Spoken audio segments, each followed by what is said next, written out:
My son sent me a lemon birthday cake with a short note. Enjoy it alone, Dad. That afternoon, my daughter-in-law, Leonie, and the kids unexpectedly came by to visit me. So, I cut the cake and shared it with them. At 9:07 p.m., my phone rang. My son screamed so sharply that I had to pull the phone away from my ear. "Why did you let them eat it?" His breathing was rushed and desperate, his voice trembling as if he had just witnessed something terrible happen. In that moment, I suddenly realized that the birthday cake wasn't as simple as I had thought. Hello everyone, welcome to the story. Before we continue, like the video, subscribe and comment where you're watching from. I'd also like to wish you a wonderful day wherever you are. This is a fictional story created for storytelling purposes, with some dramatized details to make the narrative more engaging and offer meaningful insights. I woke on my 72nd birthday, March the 16th, 2021, to the doorbell cutting through the quiet of my Chapel Hill home. The sun painted the kitchen in soft golden light that reminded me of my late wife. I wasn't expecting anything. Corbin had been distant for months, too busy to return my calls. So, when I found a pristine white bakery box on my porch with a small envelope tucked under the ribbon, my heart swelled with naive hope that my son still remembered me. I carried the box inside and set it on my kitchen table. The envelope was expensive stationery with Corbin's law school penmanship. I opened it with trembling fingers. "Happy birthday, Dad. Enjoy this alone. You deserve a quiet celebration after all these years of noise. Take the day for yourself. Love, Corbin." I read the note 3 times each pass, tightening my chest with gratitude and melancholy. "Enjoy this alone." The phrasing was odd, almost clinical, but I convinced myself it was Corbin's awkward way of telling me to rest.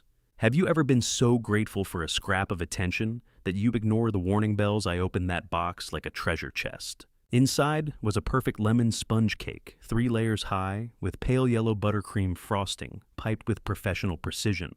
The scent of citrus and vanilla transported me back to Sunday mornings, when my wife used to bake. I ran my finger along the frosting edge and tasted it sweet with just a hint of tartness. It was perfect, too perfect. I placed the cake on the counter, deciding to wait until evening to honor Corbin's instruction. I spent the morning in my study with old photo albums. I hadn't heard from Leonie or the grandchildren, assuming they were respecting Corbin's wishes for my quiet day. But around 4 a.m., I heard small feet running up my driveway, and Leonie's voice calling out in a conspiratorial whisper, "Surprise, Grandpa." The door burst open. There they were, Wren 10 years old with her mother's sharp blue eyes and a homemade birthday crown, and Milo, 6 years old, clutching a drawing of us fishing. Leonie stood behind them, flushed and apologetic, but glowing with warmth. "I know Corbin said you wanted a quiet day, but the kids insisted. We won't stay long, just wanted to see you blow out a candle." My heart, which had been quietly aching all day, suddenly felt full. I pulled them all into a hug, the smell of Leonie's jasmine perfume, and Milo's grape juice-stained fingers, grounding me in pure, uncomplicated love. "Well, if we're breaking the rules," I said, my voice thick with emotion, "then we're doing it properly.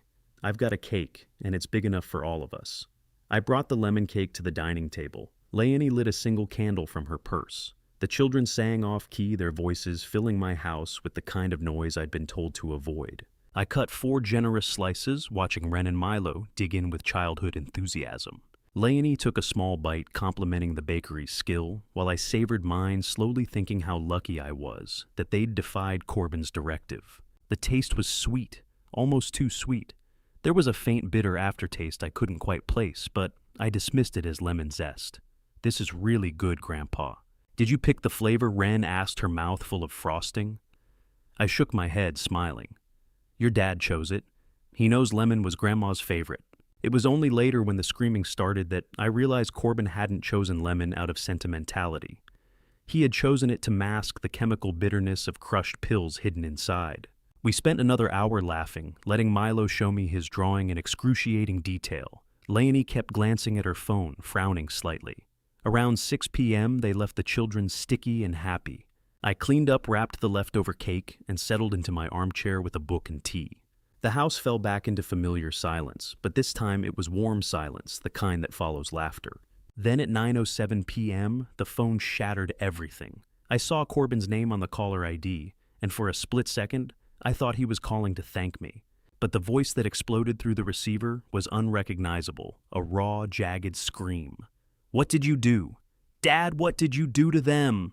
His words were frantic, breathless, punctuated by crashing sounds. Corbin, slow down. What are you talking about? I shouted back, my book falling to the floor.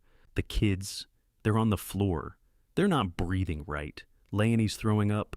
What did you put in that cake? His voice cracked on cake, the accusation hitting me like a physical blow. I didn't put anything in it. Corbin, you sent it to me. Why did you let them eat it? I told you to enjoy it. Alone, you were supposed to eat it alone. He was sobbing now, a sound so raw it didn't sound human. The line went dead, the sharp click echoing like a gunshot. I stood in my living room, the phone pressed to my ear, my mind racing to catch up with the horror unfolding. You were supposed to eat it alone. The words looped in my head, and with each repetition the truth crystallized like frost on glass. The cake wasn't a gift, it was a weapon, and I had just shared my execution with the people I love most. I grabbed my keys, my hands shaking violently, as I tore out of my driveway tires, screeching. One thought hammered against my skull. If I was supposed to eat it alone, then what was in that cake? And why is my son screaming like his plan just fell apart? The sliding glass doors of the ER didn't open fast enough, so I threw my shoulder against them, the scent of antiseptic instantly replacing the lingering sweetness of the lemon cake that still clung to my clothes. My mind was a storm of screeching tires and Corbin's accusatory screams. The cake he had sent me, the one I'd opened like a treasure that morning, now felt like a bomb that had detonated in the hands of the people I love most. I spotted Leonie immediately. She was collapsed in a plastic chair near the admitting desk, her yoga clothes wrinkled and her usually perfect blonde hair hanging in loose, frantic strands around her face. Thane, they just stopped. They just stopped breathing properly. She sobbed, her hands reaching out to clutch my forearms with a strength born of pure terror. Before I could even find the words to comfort her, the double doors leading to the trauma bays swung open with a violent crash. Paramedics were wheeling 2 stretchers at a sprint. I caught a fleeting soul-crushing glimpse of Milo and Ren. Their faces were the color of damp chalk, their small bodies eerily still against the white sheets. Out of the way, sir. We need a clear path to trauma 2. A technician barked, nearly shoving me into a vending machine as they vanished into the restricted zone. Have you ever heard the sound of a heart monitor flatlining? Even through the heavy doors, the clinical high-frequency chirping of monitors seemed to drill into my skull, creating an atmosphere of clinical dread. I stood there frozen, the weight of 72 years, finally proving too heavy for a man whose own son had turned a birthday gift into a weapon. Corbin arrived 10 minutes later. He didn't rush to Leonie. He didn't come to me for a status report. He stood in the far corner of the waiting room, his tailored suit jacket unbuttoned, his chest heaving. His eyes were darting frantically not toward the trauma doors where his children were fighting for their lives, but toward the nurse's station and the security desk. When I tried to approach him, he physically recoiled as if I were a leper. "Don't touch me, Dad," he hissed, his voice a low, venomous vibration. "You've done enough." I recoiled as if he'd struck me. "I only shared your cake with them, Corbin. The cake you sent me. Why would you say I've done anything?" I whispered, my heart breaking in real time. He didn't answer. He only turned his back, staring out the window at the flashing blue lights of the police cruisers that were just pulling into the bay. I sank into the chair beside Leonie, our shoulders touching, but our spirits miles apart in the shared silence. I noticed Corbin checking his watch surreptitiously, his fingers tapping a frantic rhythm on his thigh. He wasn't acting like a father waiting for a miracle. He was behaving like a man waiting for a timer to go off. The accusation in his voice, "You've done enough," echoed in my skull. What had I done except open the gift he sent and share it with the family he claimed to love? Nearly an hour of agonizing silence passed before the doors opened again. Dr. Sarah Kim, the attending physician at UNC Medical Center, approached us with a clipboard clutched tightly against her white coat. She didn't offer a smile. Her expression was unreadable, but grave. "Mr. Garrison, we've stabilized them for the moment, but we found something in their systems that shouldn't be there." She began, her eyes locking onto mine with a terrifying intensity. She led us into a small private consultation room that smelled of stale coffee and floor wax. "This wasn't bacteria," she continued, her voice dropping into a register that made the hair on my arms stand up. "It was a concentrated dose of an ACE inhibitor, a blood pressure medication. We found evidence of extreme bradycardia. In both children, their heart rates dropped to dangerously low levels almost immediately after ingestion. Doctor, Kim leaned forward, her gaze softening slightly, but her questions remaining sharp. She asked about the cake, where it came from, who prepared it when we ate it. I explained that Corbin had it delivered that morning, that I'd only opened the box and shared it with Leonie and the children when they surprised me. Then she paused, looking at my medical history on her tablet. "Mr. Garrison, I see you are prescribed lisinopril for your hypertension," she said, her voice clinical. "Do you keep those pills in your home?" I nodded slowly, my mind racing back to my unlocked bathroom cabinet. I realized with a jolt of ice in my veins that the poison wasn't a rare chemical. It was my own life-saving medication, the very thing that kept my heart beating, that had been used to try and stop theirs. "But I didn't make that cake, doctor," I said, my voice barely above a whisper. "My son had it delivered to me. Someone had to have taken my medication before the cake ever arrived at my door." As Dr. Kim looked at me with a mix of pity and dawning understanding, I realized that my son hadn't just blamed me for a mistake, he had orchestrated this entire nightmare. The silence in the room was deafening, broken only by the sound of heavy official boots echoing down the hallway. I looked toward the waiting room, through the small window where Corbin was still avoiding my gaze, and I knew that the man I had raised was gone. There is a specific kind of silence that follows the word poison when it's directed at a father, a silence so heavy it felt like it was crushing the very air out of my lungs. I sat in that small consultation room, the clinical hum of a nearby vending machine sounding like a roar in the vacuum of my shock. "Doctor?" Kim held the toxicology report with a steady hand, but her eyes held a flicker of something that looked like mourning. My own medication, my lisinopril. The little orange pills that kept my blood pressure in check had been repurposed into a weapon against my own blood. Dr. Kim laid the paper on the table. "It's not just a trace, Mr. Garrison. It was enough to stop their hearts," she said, her voice dropping into a register of grim necessity. "We found lethal concentrations of lisinopril crushed directly into the center slices of the lemon cake." I closed my eyes, trying to piece together the timeline. The bakery box had arrived sealed that morning. The cake inside had been pristine, professional, untouched, which meant the poison had been added before it was delivered, or my medication had been taken days, maybe weeks before, to prepare for this exact moment. Do you want to know what it feels like to realize you've been a secondary character in your son's murder plot? It feels like drowning in shallow water. I looked at Leonie, and for the first time since we arrived, the terror in her eyes was being replaced by a sharp investigative focus. "Thane, remember, last Sunday," she asked, her voice trembling, but gaining strength. "Corbin never helps with the dishes. He hates domestic work, but he insisted on cleaning up after the family dinner at your place. Why was he wandering around your house for so long?" I felt a physical blow to my chest as the memory surfaced. I had been in the living room with the kids laughing as Milo showed me his latest drawing. Corbin had volunteered to help clean up something so out of character that I had actually felt proud of him. I was so blind.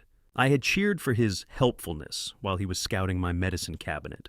My memories of that Sunday were rewriting themselves in real time, turning warm smiles into the predatory grins of a wolf. Leonie leaned in closer. "He's been asking about your health insurance, Thane, and your legacy documents. He told me he was just making sure you were taken care of for the long term."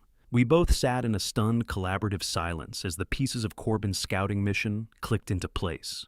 The attentiveness, the sudden interest in my daily routine, it wasn't love. It was reconnaissance. I reached into the pocket of my tweed jacket, the one I had been wearing on that Sunday when Corbin had helped at my house. My fingers brushed against something small and hard. I pulled it out, expecting a stray button or a coin. Instead, I was holding a small white plastic ring, the safety seal from a new medication bottle. The plastic cap was small, light, but in my hand it felt heavier than a lead casket. "What is this?" I whispered, turning it over in my palm. "I haven't opened a new prescription in months. My current bottle is half empty." Then the realization hit me with the force of a tidal wave. Corbin didn't just steal a few of my pills, he replaced my entire bottle. He must have bought a fresh prescription somehow, forging my information, then swapped the tainted bottle into my cabinet that Sunday, while I was distracted with the grandchildren. He discarded the seal in the nearest convenient place, the pocket of my jacket hanging on the mudroom hook. I stared at the tiny white ring in my palm, a discarded piece of trash that shouted the truth. I'd been too trusting to see my son hadn't just made a mistake. He had turned my own home into his staging ground. This wasn't an impulse born of a bad day. This was a meticulously planned execution. He had scouted my house under the guise of family dinners, tracked my medication schedule, bought or created a poison replacement bottle, swapped it into my cabinet while I played with my grandchildren, and then arranged for a professionally made cake to be delivered on my birthday, knowing I would eat it alone, just as his note instructed. I didn't just find a piece of plastic, I found the physical link that bridged the gap between a tragic accident and a calculated murder. Corbin thought he was being clever, hiding his tracks in the pockets of an old man he assumed would be too dead to notice. I looked at Leonie, and I saw the same grim realization mirrored in her blue eyes. We weren't just victims anymore. We were the only ones who knew exactly where the monster was hiding. I gripped that safety seal until the plastic bit into my skin, my grief finally crystallizing into a cold, hard focus. The sound of boots stopped right outside our door. It was time for the truth to come out into the light. The police didn't knock. They moved with the silent, rhythmic efficiency of a machine designed to dismantle a man's life, and I was the one who handed them the first cog. I stood in the sterile, overlit hallway of the UNC Medical Center, my fingers tracing the jagged edge of the plastic safety seal. Every breath felt like inhaling glass. When Detective Ryder Falcon, a compact man in his 50s with eyes that held the weary intelligence of a former Austin PD officer, stepped into the light, I didn't hesitate. I pressed the white ring into his palm. "Detective, I didn't open a new bottle," I said, my voice sounding thin and alien in the vast corridor. "This was planted in my house. My jacket was hanging in my mudroom last Sunday when my son came over for dinner. He volunteered to help clean up something he's never done before." Falcon's gaze sharpened. "Mr. Garrison, you're telling me he had unsupervised access to your home, to your medication?" I nodded. "He was alone in my hallway for at least 10, maybe 15 minutes. I thought he was using the bathroom. Only my son." I whispered the words tasting like copper and betrayal. The metal of the handcuffs clicked. It was a small sound, but it echoed louder than the hospital's generators. Down in the ER waiting area, the silence was shattered by Corbin's indignant roar. I watched from the glass balcony as two uniformed officers approached him. Corbin Garrison didn't go quietly. His facade crumbled instantly into a defensive, stuttering rage. "You're making a mistake." "My father's confused. He's been forgetting things for months. This is his medication. Ask him if he remembers taking it." He screamed, his face turning a mottled, ugly purple. Leonie watched in suspended disbelief, her hands covering her mouth as her husband was led away. "Corbin, just stop talking. Please," she sobbed, but he wouldn't look at her. Instead, his eyes found mine through the glass, burning with a silent, venomous promise of retribution. How do you unlove the man you taught to walk when you realize he's used those steps to hunt you? Detective Falcon guided me away from the railing and toward a quiet administrative office. He didn't offer comfort. He offered the cold, hard clarity of evidence. He sat me down and opened a laptop, his face illuminated by the harsh blue glow. "We did a preliminary sweep of his primary device," Thane Ryder said, his voice dropping to a low, dangerous register. "It wasn't just a moment of madness. It was a project." He turned the screen toward me, and I felt the air leave my lungs. The search history was a roadmap of premeditation, and every turn led back to my own funeral. The earliest searches dated back 6 months. Lisinopril toxicity in children, how to hide bitter pill taste in frosting. North Carolina, life insurance probate time. Online pharmacy, no prescription verification.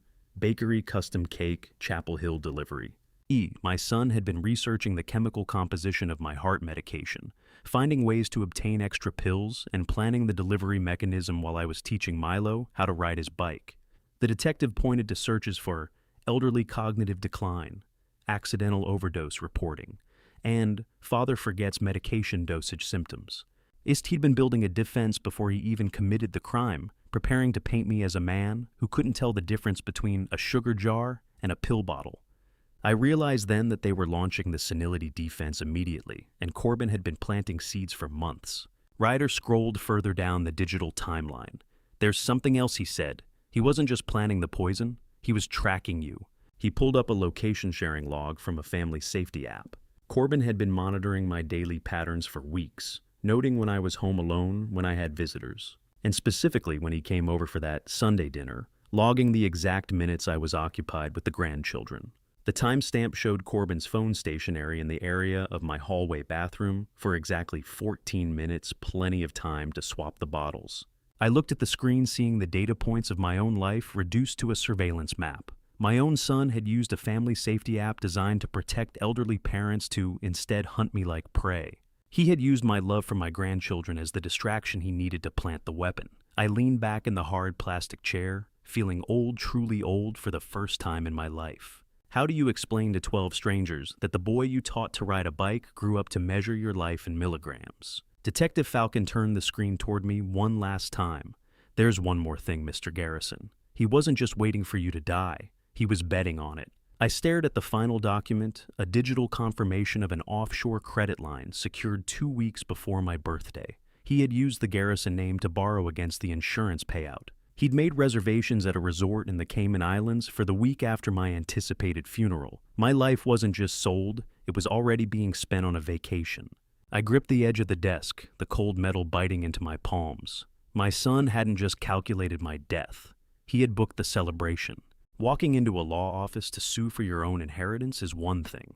Walking in to ensure your son never breathes free air again is a weight that bends the spine. I moved through the quiet mahogany-paneled corridors of the downtown Chapel Hill firm, with the ghost of Corbin's betrayal trailing behind me like a cold draft. The atmosphere here was a world away from the antiseptic chaos of the hospital or the jagged fluorescent glare of the police station. It was a place of leather-bound books and hushed conversations, a sanctuary of order that I desperately hoped could contain the wildfire my son had started. Benedict Hartwell, a man who looked like he was carved out of old law books, and integrity adjusted his spectacles as he looked across the desk with eyes that had seen too much human greed. He was more than my attorney. He was an old friend who had helped me navigate the probate of my wife's estate, and the look of profound pity he gave me was something I had to reject immediately. Thane, I've heard the rumors from the department. Benedict began, his voice heavy. Please tell me they aren't true. I sat down, feeling every one of my 72 years. The rumors are kind, Benedict. The reality is much worse. I'm not here for a shoulder to cry on. I'm here for a sword. He nodded, the professional mask sliding back into place, though his hand trembled slightly as he opened a thick manila folder. Benedict reveals that he had already made some preliminary inquiries based on the notes Detective Falcon shared. He had found something that Falcon's digital sweep had only hinted at, the concrete motive that had turned my son into a predator. Have you ever seen your own death certificate before you've even had a heart attack? It's written in the ink of an insurance policy. Benedict slid a document across the desk. It was an application for a life insurance policy totaling $1.2 million taken out on me exactly 6 months ago.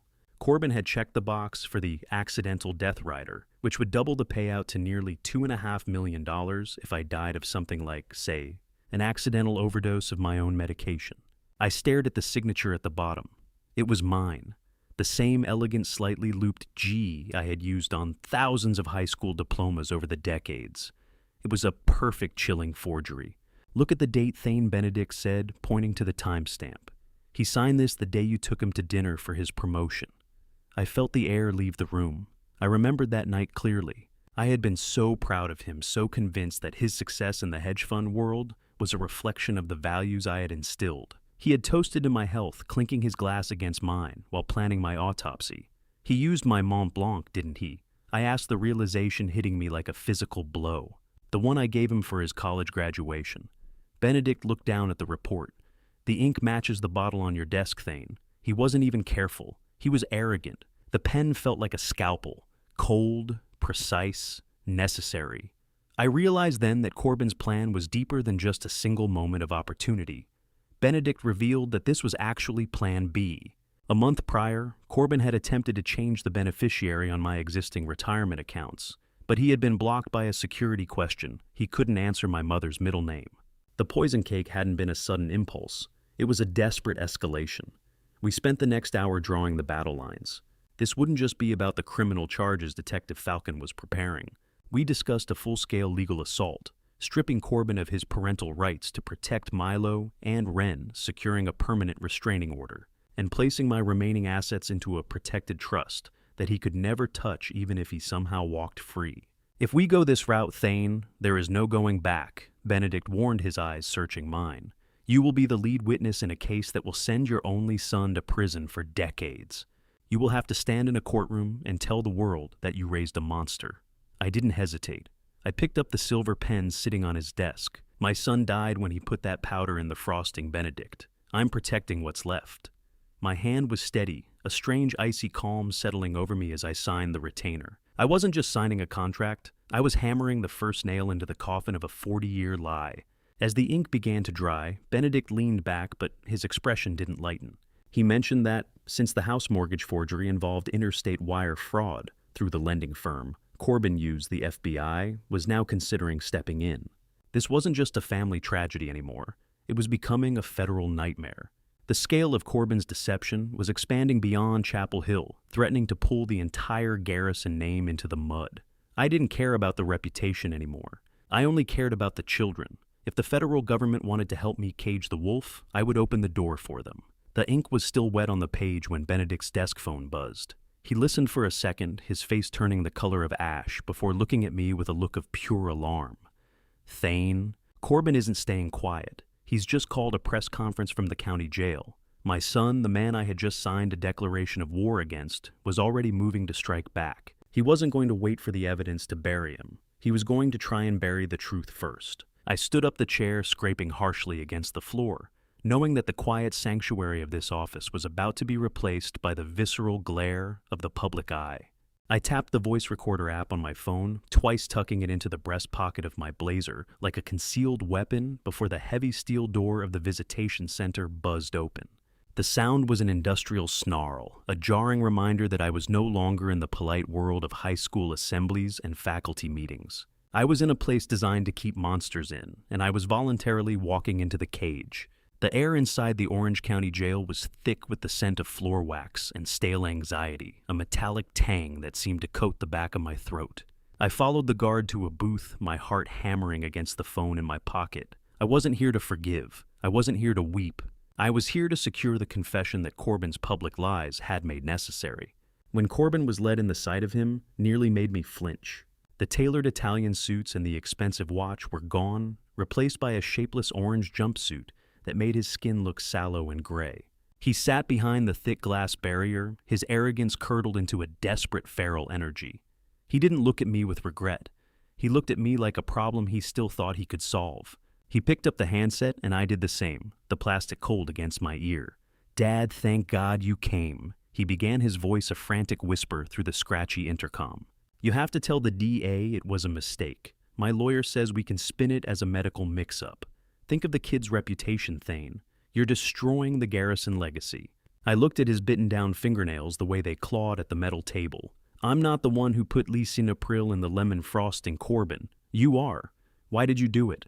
Have you ever sat across from a monster you used to tuck in at night? You look for the boy, but all you see is the scales." I weighted my silence, a principal's tool I had used 1,000 times to make a student crack. Corbin's eyes darted to the guard and then back to me. He leaned in, his breath fogging the glass. "It was a financial necessity, Dad. You don't understand the pressure. My creditors, they were going to take Leonie's house. Your money is just sitting there in a trust-dead money that I won't see for 20 years. I needed that insurance payout now. What were you going to do with it anyway? Sit on it while I lost everything?" His words were like oil on a garage floor, slick, toxic, and impossible to clean up once they touched my soul. I felt a coldness settle over me, an icy clarity that replaced the last flickering ember of my grief. Corbin wasn't done. Believing the room was secure, and that I was still the soft father who would always protect him, he leaned even closer. "I didn't want the kids to get sick, Thane. They were just collateral damage. You were supposed to eat the first slice alone at your house. That was the plan. If you had just done what you were supposed to do, Leonie would have been taken care of. I even had a way to keep her safe afterward." He paused, a dark glint in his eye. "If things had gone sideways, I had enough on her interior design chemical orders to make it look like she was the one who slipped up. I was protecting the family in my own way." I stared at him, realizing the depth of the void where his conscience should have been. "So you traded my life for a gambling debt, and you were ready to frame your wife to cover the spread. And you nearly took your children with me. Blood isn't always thicker than water. Sometimes it's just more expensive." I didn't say another word. I simply stood up and hung the receiver back on its hook. I could see Corbin screaming through the glass, his mouth moving in a silent, ugly rhythm as the guard moved in to lead him away. I walked out of that visitation center, the weight of the phone in my pocket feeling like a trophy. I had it. Every word, every justification, every cold-blooded calculation. I moved through the airlock and out into the sweltering North Carolina sun, the humidity of the parking lot hitting me like a physical wall. I was heading for my truck when I saw a familiar silver sedan parked in the visitor's lot. Gail Stafford, my 68-year-old sister, and a retired librarian who always had a soft spot for my son, sat hunched over her steering wheel. Her face was a mask of tear-streaked regret, her hands knotting a lace handkerchief into a tight ball. "Gail, what are you doing here?" I asked, leaning against her window. She looked up at me, and the guilt in her eyes was so profound it made my stomach turn. She reached into her bag and pulled out a legal envelope, her fingers trembling. "He told me he just wanted to talk to you, Thane. He said he wanted to surprise you for your birthday, and he'd lost his key. I didn't know about the pills. I thought I was helping him make things right between you." I felt the ground shift beneath my feet. "You gave him the security code, Gail. You let him into my house while I was out." She sobbed a sharp, broken sound that echoed off the surrounding cars. "He's my nephew, Thane. He told me you were being difficult, that you were shutting him out. I even gave him the spare key I've had for months. I thought he was just being a good son." She held out the brass key, the metal glinting in the harsh light. I stood in the sweltering North Carolina sun, staring at my sister as she handed me the tool Corbin had used to invade my sanctuary. The family I had built was collapsing into a heap of secrets and misguided loyalties. "Gail," I whispered, my voice finally breaking. "How many more of you are there?" I took the key, its weight a final crushing burden. The son I raised was a predator, and the sister I trusted was his unwitting scout. I turned and walked toward my truck, leaving her crying in the heat, knowing that the trail of Corbin's destruction was only beginning to be mapped. The echoes of my son's voice on that recording were still rattling around in my skull, each word a jagged nail driven into the coffin of my paternal pride. I sat in the silent, sweltering heat of my truck for a long time, after leaving Gail in that parking lot, staring at the brass key she had placed in my hand. I felt shattered, yes, but beneath the debris of my family life, a cold, clinical anger was beginning to take root. I was no longer just a victim. I was a man armed with the truth, and I knew exactly where I had to go next. I needed to see the numbers. I needed to see the paper trail of the man who had looked at me and seen nothing but a payout. Have you ever seen a man's soul laid bare in the form of a bank statement? I have, and it looked like a trail of scorched earth leading straight to my front door. When I walked into Detective Ryder Falcon's office at the precinct, the smell of toner and high-gloss paper hit me, mixed with the faint, metallic scent of stale coffee. Ryder didn't offer a greeting. He just motioned for me to sit and began spreading a dozen spreadsheets across his desk under the stark neon white light of the overhead fixtures. He looked at me with a weary sort of gravity. "Thane, your son wasn't just playing the market." He began, his voice dropping into a register of professional empathy that made my stomach churn. "He was playing a game he could never win with people who don't take apologies for currency." I watched my breath hitching as Ryder revealed the financial architecture of Corbin's collapse. His supposed hedge fund was a sophisticated Ponzi scheme he'd been running for 3 years. Half of his investors were actually our local Chapel Hill neighbors, people I had known for decades, people who had trusted the Garrison name because they trusted me. The numbers on the page revealed a deficit of nearly $2 million. $2 million. I whispered the word, feeling heavy and foreign. I thought he was a successful manager. I thought he was the one taking care of us. Ryder shook his head. He was taking from everyone to pay back the last person who threatened him. He had a systemic addiction, Thane. Underground high-stakes poker, offshore betting, the kind of debt that doesn't just go away with a bank loan. I felt a cold sweat prickle my scalp. Every zero on that page felt like a bullet hole in my family's history. I realized that the $1, $2 million insurance policy wasn't even enough to cover the half of it. My son had been drowning, and I was the life raft he planned to scuttle. How much does a father's life cost? According to Corbin's ledger, it was a bargain at one point, $2 million. I stared at the rhythmic ticking of the wall clock, each second sounding like a hammer. I felt a bitter copper taste of adrenaline in the back of my throat. The betrayal wasn't just in the act of the poisoning, it was in the preparation. He had occupied my most private spaces to engineer my end.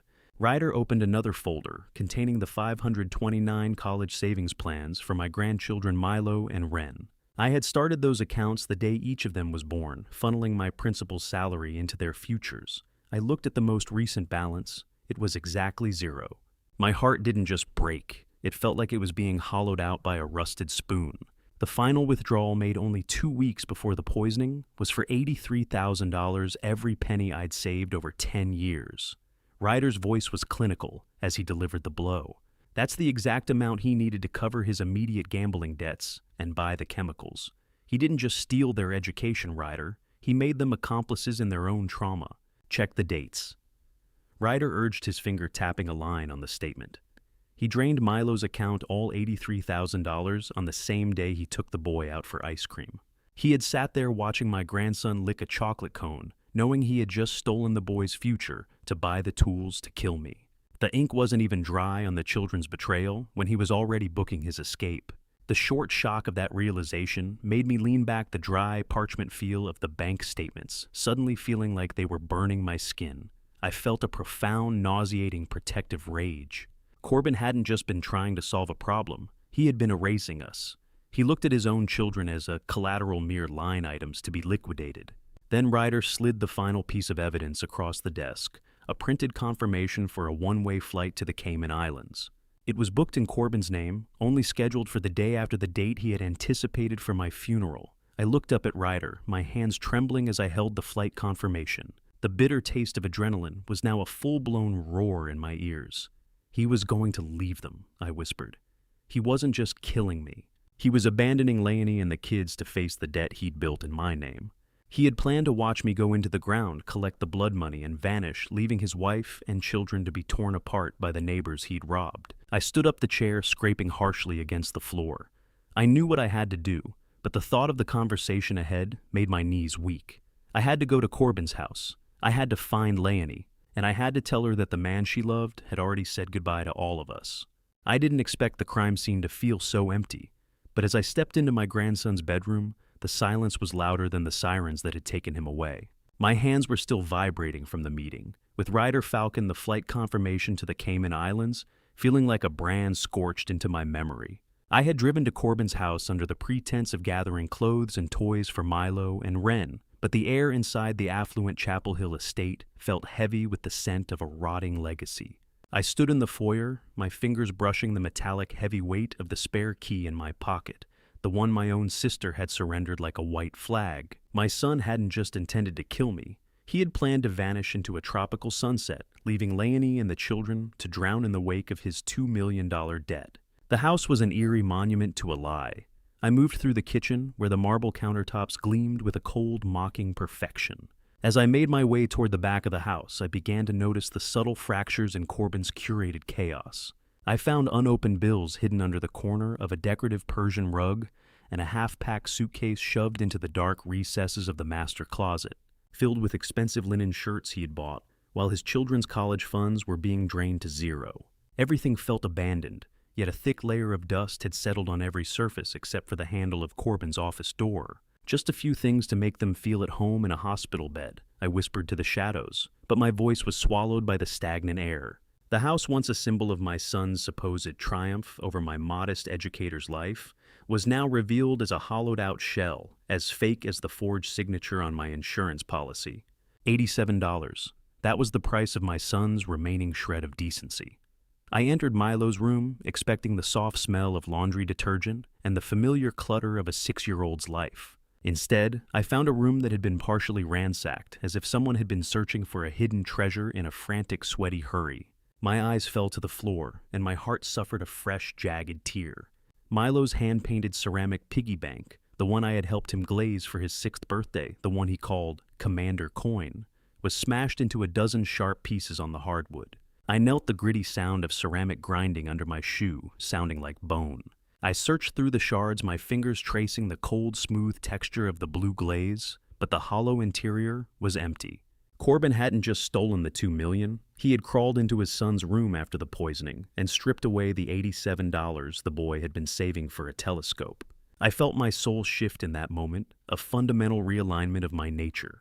I reached out and touched a small empty handprint on a dusty shelf where the bank used to sit, the smell of stale apple juice and old toys suddenly making me nauseous. I wasn't just looking at a crime anymore, I was looking at a complete absence of humanity. As I shifted the base of the shelf to gather more shards, a small notebook slid out from a hidden gap in the wood. It was a ledger written in Corbin's cramped, manic hand. The mid-twist hit me with the force of a physical blow. He hadn't just been stealing from the kids. He had been using this nursery as a dead drop for cash from his Ponzi scheme, hiding the illegal intake behind his son's stuffed animals. If you're waiting for the moment I stopped being a father and started being a prosecutor, this is it. Right here on this blue rug. I stood up, my knees cracking, but my resolve was harder than any bone in my body.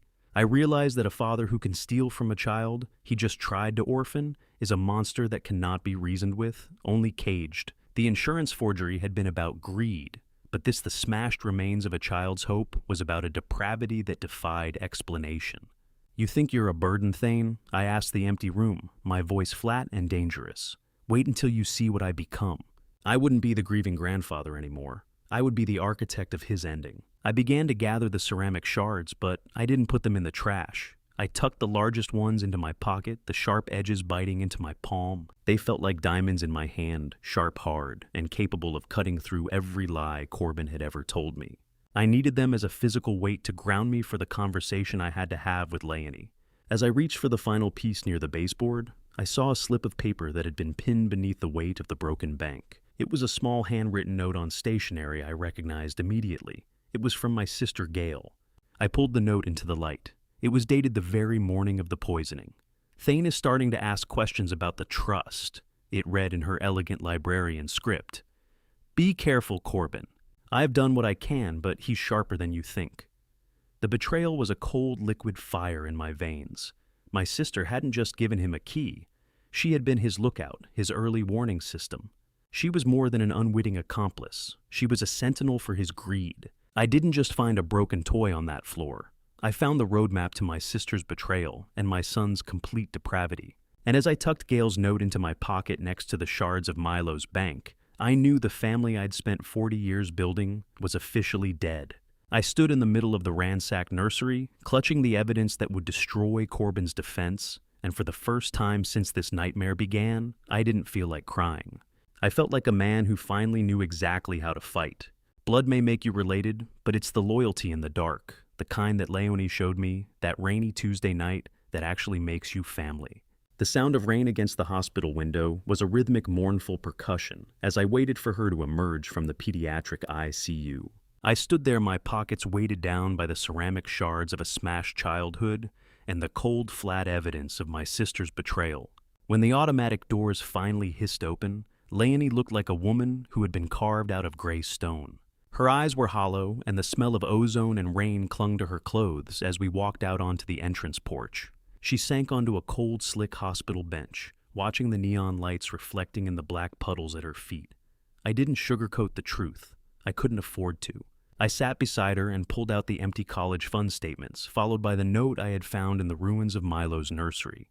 "Leonie, he didn't just target me," I said, my voice steady despite the hurricane in my chest. "He used Milo's future to buy the poison. He drained every cent I saved for them." I watched as the last shred of Leonie's hope for Corbin's innocence died in real time.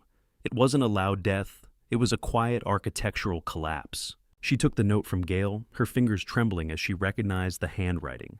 My sister had been his sentinel, warning him that I was getting too close to his secrets.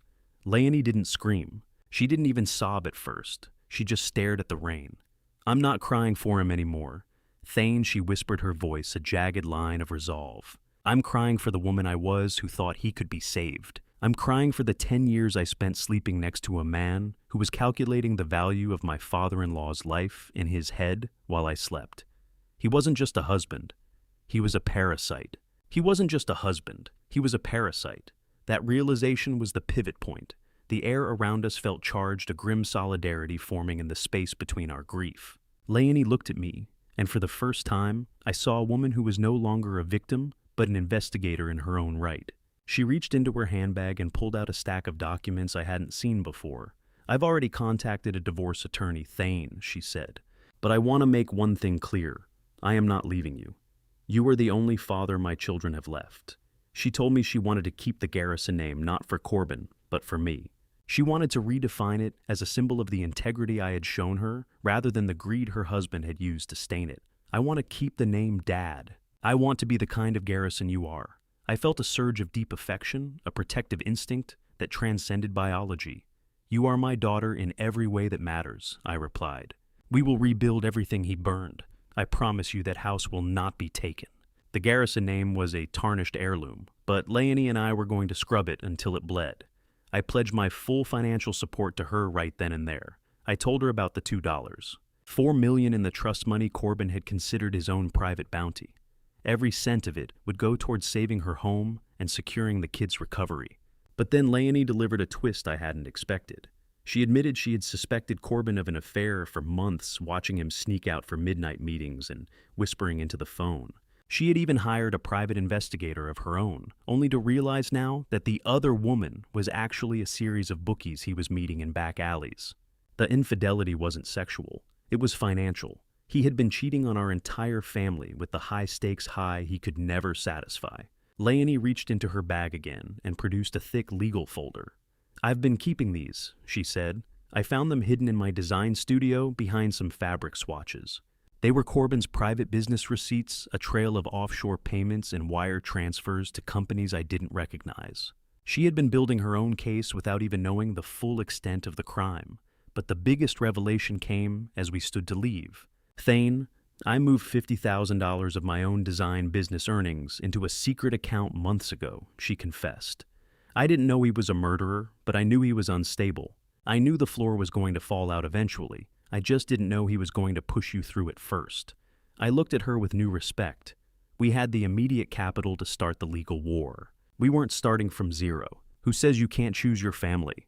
I was looking at mine and she was holding a divorce petition like a shield. We stood together at the entrance of the hospital, the muffled sound of a distant ambulance siren punctuating the silence of our pact. The sharp crinkle of the divorce papers in her hand was the sound of a noose being tightened not on us, but on Corbin. We walked toward the hospital's security office to meet Detective Ryder, our footfalls synchronized on the linoleum. "Are you ready to see this through?" "All the way to the end?" I asked as we reached the heavy steel door. Leonie didn't hesitate. Her face was illuminated by the blinding white glare of the security office lights, making her look like a warrior. "I was ready the moment he touched my children's cake," she said. As we stepped back into the sterile light of the hospital, Leonie squeezed my hand so hard her knuckles turned white. It was a silent promise, a chosen family making a blood oath without the need for a single drop of it. "He thinks he's left us with nothing. Dad," she whispered, her voice echoing in the empty hall. "He has no idea what happens when you corner an interior designer and a school principal." I felt a cold, hard clarity settle over me. We weren't just witnesses anymore. We were the executioners of his legacy. I watched the sunrise over Chapel Hill, but the light didn't bring warmth. It only illuminated the wreckage of the life my son had systematically dismantled while I was busy believing his lies. As Leonie and I walked toward the law office of Benedict Hartwell, I could feel the ghost of Corbin's betrayal trailing us like a cold draft. Leonie squeezed my hand so hard her knuckles turned white, a silent echo of her words back at the hospital. "He thinks he's left us with nothing, but he has no idea what he's sparked." We weren't just a grandfather and a daughter-in-law anymore. We were a tactical unit. The morning sun hit Benedict's mahogany desk as he began laying out a series of legal documents with a funereal slowness. The room smelled of toner and high-gloss paper, a scent that had become synonymous with the death of my family. Benedict looked at us with a grim line for a mouth holding a paper that felt heavier than its physical weight. "Thane Leonie. I wish I had better news," he began. This was delivered to the house while Corbin was being processed. "It's a notice of default." My heart gave a sickening thud. Benedict explained that 8 months ago, Corbin had taken out a second mortgage on their home for $150,000. He had forged Leonie's signature with a chilling surgical precision. The lender wasn't a bank. It was a high-interest predatory firm called Apex Equity, and they had already initiated foreclosure proceedings. "Leonie, did you ever sign a notary document in October?" Benedict asked. She looked at the paper, her eyes widening as the rhythmic tapping of her heel on the hardwood floor suddenly stopped. "October. I was in High Point for the furniture market that entire week. I wasn't even in the county," she whispered, her voice trembling with a new kind of administrative dread. "How do you quantify the value of a home when the person who built it with you is the one holding the match?" I felt a bitter metallic taste in my mouth. The coffee I'd swallowed earlier turning to acid. Benedict slid the notary page toward me, and I felt the air leave my lungs. There, stamped in the corner, was a familiar purple seal. The notary who had authorized the forgery was Gail Stafford, my sister, My own flesh and blood hadn't just given Corbin a key to my house. She had used her legal commission to help him steal his wife's roof. I stared at that purple mark until it blurred into a bruise. Gail notarized this. My own sister helped him steal your home. I asked the words feeling like shards of glass. She didn't just help him, Thane. She sanctioned it. Leonie replied, her shock hardening into a focused architectural rage. She was looking at the woman who had sat at our Thanksgiving table, while simultaneously signing away the ceiling over her grandchildren's beds. I felt a short shock of nausea. Gail's seal was purple, a royal color for a peasant's betrayal. Benedict adjusted his spectacles, his fingers tracing the fine print of the contract. It gets worse, he said. Thane, I did a background check on the notary logs. Gail's commission had actually expired 2 days before she signed these documents. He thought he was being clever, but his incompetence might be our only leverage. However, while it makes the mortgage technically fraudulent, it's a legal nightmare to untangle. Apex Equity doesn't care about family drama. They want their money or the dirt. Benedict revealed the predatory reality of the loan, a 24% interest rate with a massive balloon payment due in exactly 30 days. It was an amount Leonie could never afford, not with the kids' college funds drained to zero. I looked at the ticking wall clock each second, sounding like a hammer striking a nail. The realization hit me with the force of a physical blow. Corbin never expected to pay this back. He gambled the house on my deathbed, didn't he? I asked. Benedict nodded slowly. He bet everything on a funeral that never happened, Thane. He assumed the insurance payout from your accidental death would settle the debt and leave him with a clean slate in the Caymans. I looked at Leonie, and I saw the urgent protective panic in her eyes. She wasn't thinking about herself. She was thinking about where Milo and Ren would sleep when they finally left the hospital. The interest rate wasn't a number. It was a noose tightening around Leonie's neck with every tick of the clock. We weren't just fighting a criminal case for the poisoning anymore. We were in a race to stop the bank from throwing a broken family into the street. Benedict turned to the final page of the disclosure, and his jaw tightened so hard I heard the bone click.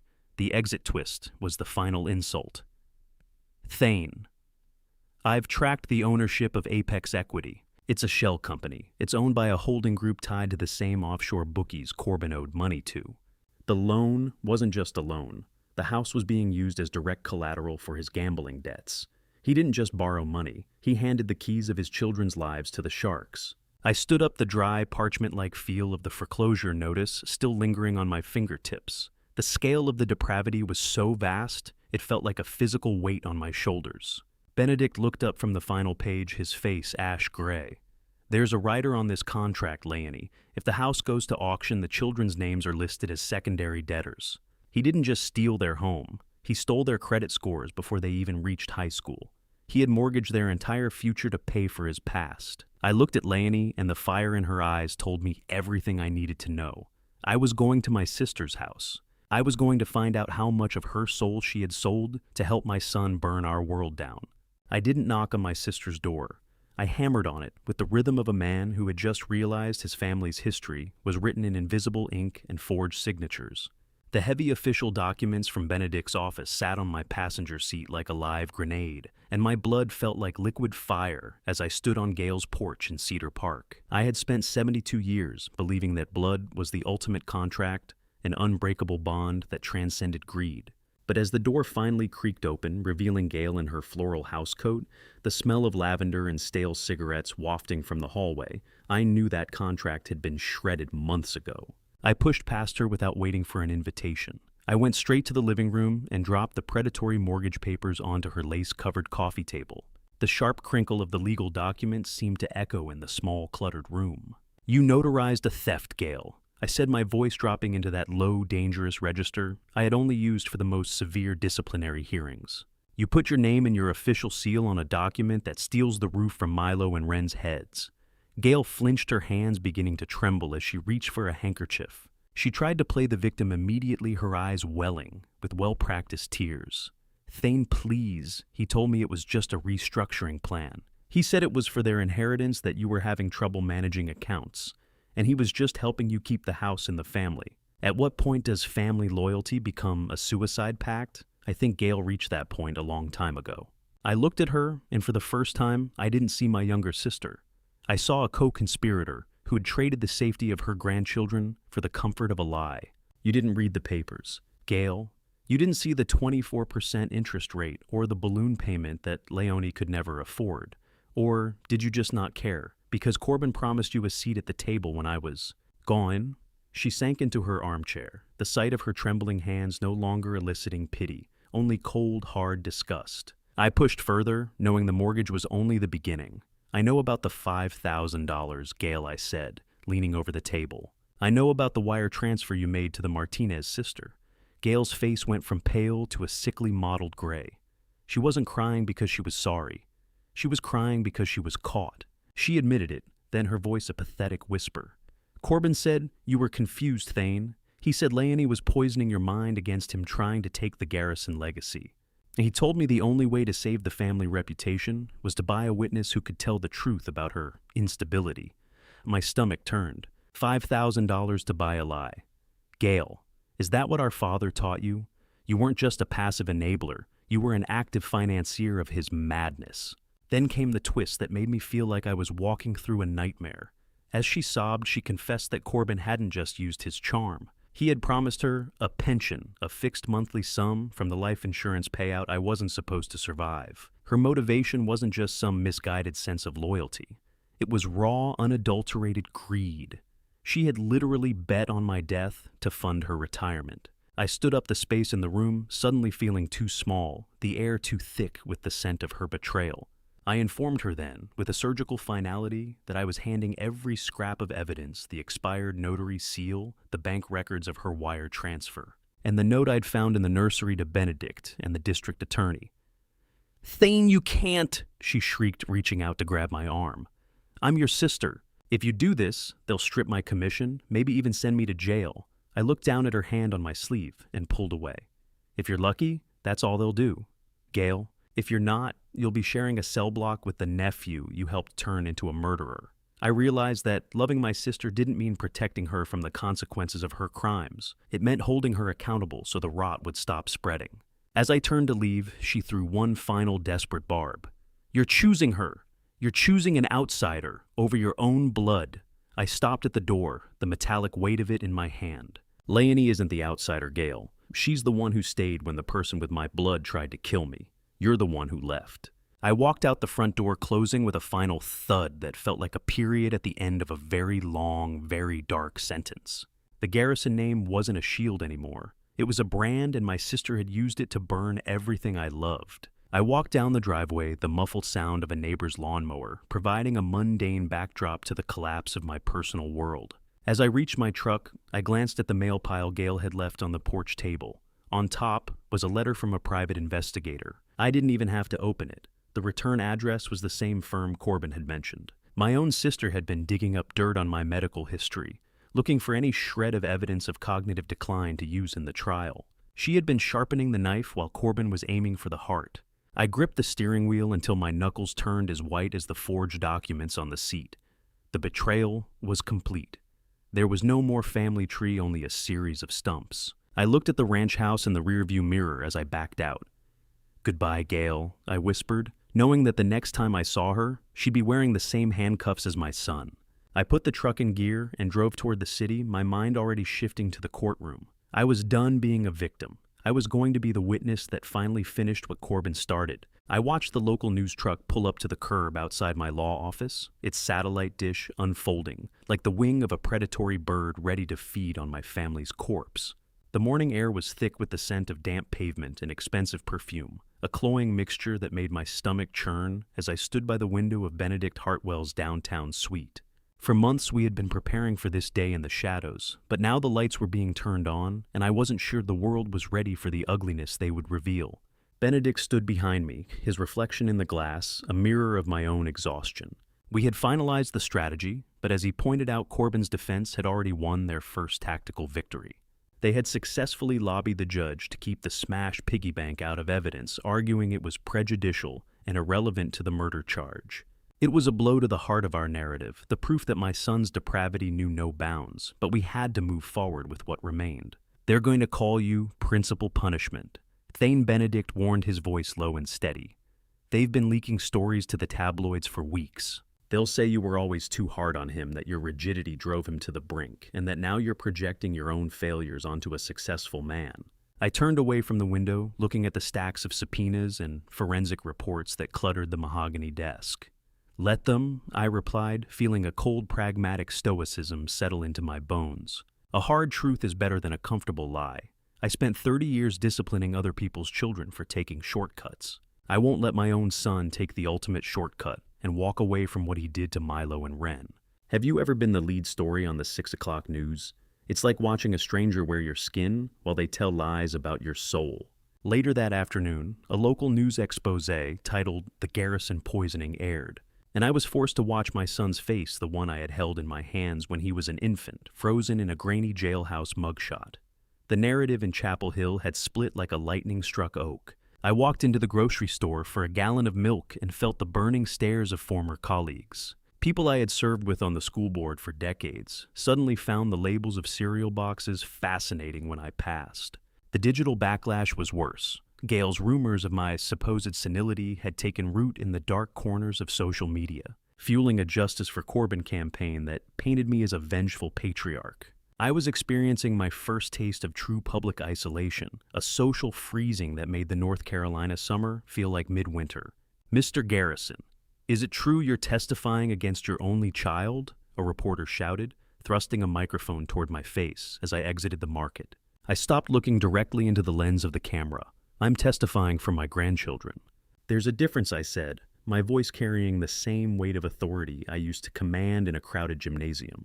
I realized then that resilience wasn't just about surviving the poison. It was about surviving the people who wanted to pretend the poison didn't exist. The flashbulbs weren't lights. They were lightning strikes, and I was the tallest tree in the forest. September arrived with a crispness that felt like a threat. The morning of the trial, I stood at the base of the Orange County Courthouse steps flanked by Leonie and Benedict. A gauntlet of reporters and flashing cameras blocked our path, creating a sensory storm that made my head spin. I scanned the crowd and spotted Gail standing near the back with Corbyn's defense team. Her face was cold, distant, and devoid of the remorse I had hoped to see. She was choosing her side, and it wasn't mine. I realized the trial wasn't just a legal proceeding, it was the final battleground for the Garrison name. "Keep your eyes on the doors, Leonie," I whispered, shielding her from a particularly aggressive cameraman. "Don't look at the flashes." "I'm not looking at the cameras, Dad," she replied, her jaw set in a hard line. "I'm looking at Gail. I want her to see exactly what she's helping to destroy." The courthouse doors didn't look like justice. They looked like the mouth of a cave where I'd have to kill the dragon I'd raised. As we entered the building, the air turned dry and cold-smelling of old wood and floor wax. We moved through the metal detectors and into the hushed vaulted hallways where the business of human misery was conducted every day. Benedict led us into the courtroom, and the exit twist hit me with the force of a physical blow. Corbyn's defense had seated a row of loyal family friends right behind the defense table. Men and women I had known for 30 years, people who had been at my wife's funeral and Corbyn's graduation. They sat there like a wall of betrayal, their faces turned away from me, providing a visual shield of respectability for the man in the polished suit. I looked at Corbyn. He had a new professional haircut, and his suit was tailored to make him look like the victim of a tragic misunderstanding rather than a predator. The murmuring gallery fell silent as the bailiff's voice cut through the room like a whip. "All rise for the Honorable Judge Morrison." As I stood, my knees aching but my back straight, I locked eyes with Corbyn across the aisle. For the first time since his arrest, he didn't look away. He didn't flinch. He leaned back slightly, looked me in the eye, and he smiled. It was a cold, triumphant expression that said he still believed he could win this game. I gripped the edge of the wooden bench, the dry air of the courtroom filling my lungs as the judge's gavel hit the block with a heavy, rhythmic thud that sounded like the first strike of an execution. The game was over. The truth was about to begin. There is no sound quite like the rhythmic thump of a judge's gavel. It is the heartbeat of justice. And in that crowded Chapel Hill courtroom in September 2021, it sounded like a drumbeat leading me to my son's execution. The air in the room was heavy thick with the scent of old wood floor wax and the collective breath of a community that had come to watch a family dismantle itself in public. I sat at the prosecution table, my back straight, refusing to look at the gallery where so many former friends now sat as silent judges of my character. I could feel their eyes boring into the back of my head, could hear the whispered speculation that would follow me for the rest of my days. Corbyn sat across the aisle looking like the pinnacle of success in a charcoal suit, that probably cost more than my monthly pension, his posture radiating a cold, calculating defiance. His hair was perfectly styled, his expression one of wounded innocence, and if I hadn't known better, I might have believed he was the victim here. When the judge signaled for the start of the proceedings, the room fell into a silence so profound I could hear the dry, papery crinkle of the court documents in the hands of the bailiff, the subtle shift of fabric as people leaned forward in anticipation. Delphine Crawford, the lead prosecutor for Orange County, with a voice like polished marble and an efficiency that made even the judge look slow, stood and adjusted her spectacles. She was a woman in her 50s who had built her career on complex financial crimes, and she carried herself with the confidence of someone who had never lost a case she believed in. She didn't waste time with flowery rhetoric. Her opening salvo was a clinical and devastating autopsy of Corbin's intent. This wasn't a crime of passion, ladies and gentlemen. She began, her voice echoing through the vaulted ceiling. It was a crime of accounting. He didn't just bake a cake, he mixed a death warrant.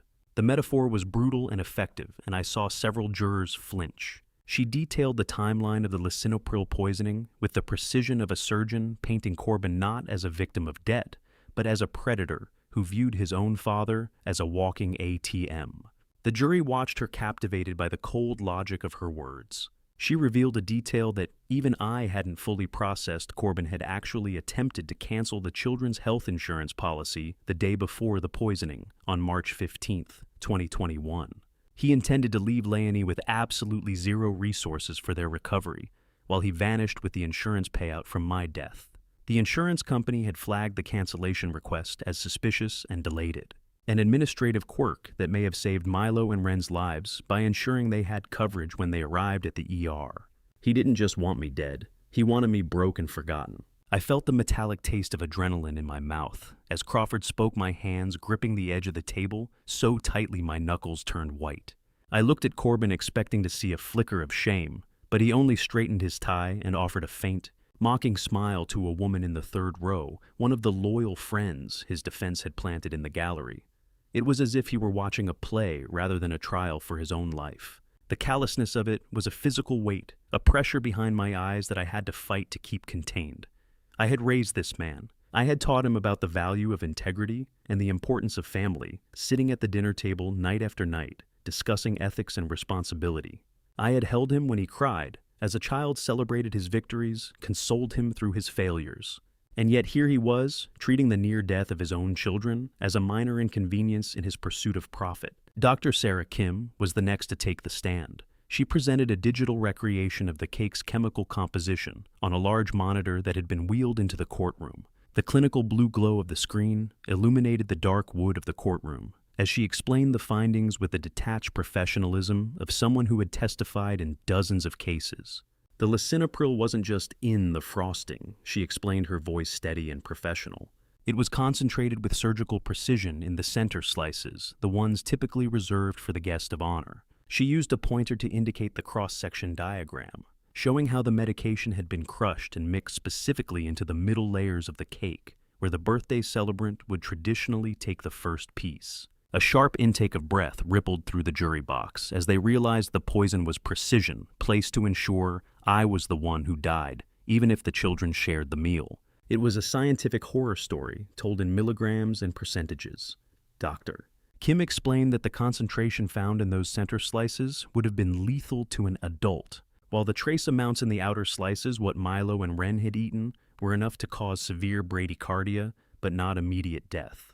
How do you explain to 12 strangers that the boy you taught to ride a bike grew up to measure your life in milligrams? I looked at the jury, searching for a sign of their thoughts, but their faces were masks of professional neutrality, the deliberate blankness of people who knew they were being watched. His heart shattered. Rage boiled inside him. The witness stand didn't feel like wood. It felt like a pedestal in a museum of my own failures. When the bailiff finally called my name, my legs felt like lead, but I forced myself to walk with the same measured authority I had used for decades as a principal addressing an assembly. As I passed the defense table, I noticed Corbin's attorney holding a photo.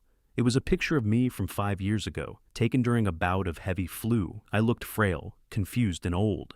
I realized then that they were launching the senility defense, immediately preparing to paint me as a man who couldn't tell the difference between a sugar jar and a pill bottle.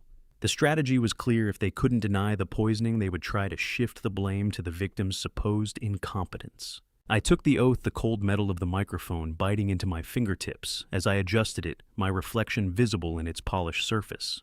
"Do you swear to tell the truth, the whole truth, and nothing but the truth?" the bailiff asked, his voice formal and practiced. "I do. For my grandchildren I do," I replied, my voice echoing with a resolve that surprised even me. The addition wasn't part of the standard oath, but no one objected. Crawford stepped toward me, her eyes locking onto mine, with an intensity that demanded honesty. "Mr. Garrison?" She began, her tone softening just enough to invite the jury into our confidence, to make them feel like they were hearing a private conversation rather than a formal interrogation. "Can you tell the jury exactly what your son said to you when he realized you were still alive?" I looked at Corbin. The mocking smile was still there, a challenge etched into the corners of his mouth. He thought I would break. He thought the shame of our shared blood would keep me silent. He thought that even now, even after everything, I would choose the lie of family unity over the truth of his monstrosity. The silence in the room was a living thing, a hungry beast waiting for my answer.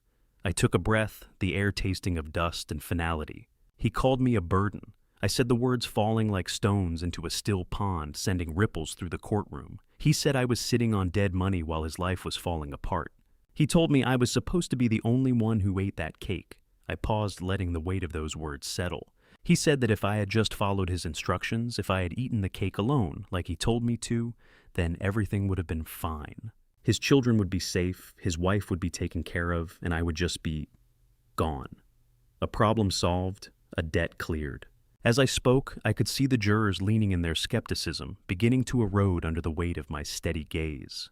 I wasn't the confused old man the defense wanted them to see. I was a father who had finally stopped protecting a monster. Crawford nodded, her expression grim but satisfied. "And what did you do then, Mr. Garrison?" I reached into my pocket and felt the phantom weight of that safety seal, the small piece of plastic that had started this entire avalanche of truth. "I started recording," I said. "And now, the whole world is going to hear exactly who my son really is." The courtroom erupted in murmurs, and the judge's gavel came down with that rhythmic thump that had become the soundtrack of my nightmare. "Order," the judge commanded, but I could see it in her eyes. The case had just shifted irrevocably in our favor. I pressed play on my phone, and the silence of the courtroom was instantly violated by my son's voice, cold and metallic, calling me a burden that needed to be cleared from his ledger. The sound didn't just fill the room. It seemed to physically push against the walls, vibrating through the wooden benches and into the very marrow of my bones. I stood in the witness box, my hand still hovering over the device, watching the jury. Their faces, which had been masks of professional skepticism during the defense's opening, began to harden like cooling concrete. This wasn't a transcript or a second-hand account. This was Corbin in his own arrogant cadence, admitting that the poisoning was a calculated move to secure his lifestyle. The audio quality was crystal clear. The prison phone system had captured every nuance, every breath, every moment of his cold calculation as he explained to me why my life was worth less than his debts. The courtroom speakers broadcast every syllable of his jailhouse admission with agonizing clarity. "I needed that money now, Dad. Not when you're 90. The recording hissed Corbin's voice, carrying that particular tone of entitled frustration I had heard so many times when he didn't get his way as a child. "Your money is just sitting there in a trust, dead money that I won't see for 20 years. What were you going to do with it anyway? Sit on it while I lost everything." The jurors leaned forward as one, a collective movement of revulsion. I could see their reactions. The middle-aged woman in the front row, whose hand flew to her mouth, the older gentleman, whose jaw clenched tight. The young man who shook his head slowly as if trying to deny what he was hearing. I looked at Corbin, and for the first time his mocking smirk finally faltered. He slumped slightly, the charcoal suit that had looked like armor an hour ago, now appearing too large for him, as if he were shrinking under the weight of his own words. Delphine Crawford let the silence hang for a long moment after the recording ended, allowing the weight of my son's words to settle over the gallery like a toxic fog. Let the record show the defendant identified his motive in his own words. She said, her voice a sharp contrast to the recording's jagged desperation. The emotional weight of the admission left even the bailiff looking away, unable to meet the eyes of a father whose son had just quantified his life as a debt to be settled. Family. It's a word that can be a sanctuary or a cage. I felt the truth of that as I stepped down from the stand, my legs heavy with the exhaustion of a man who had finally stopped carrying a secret.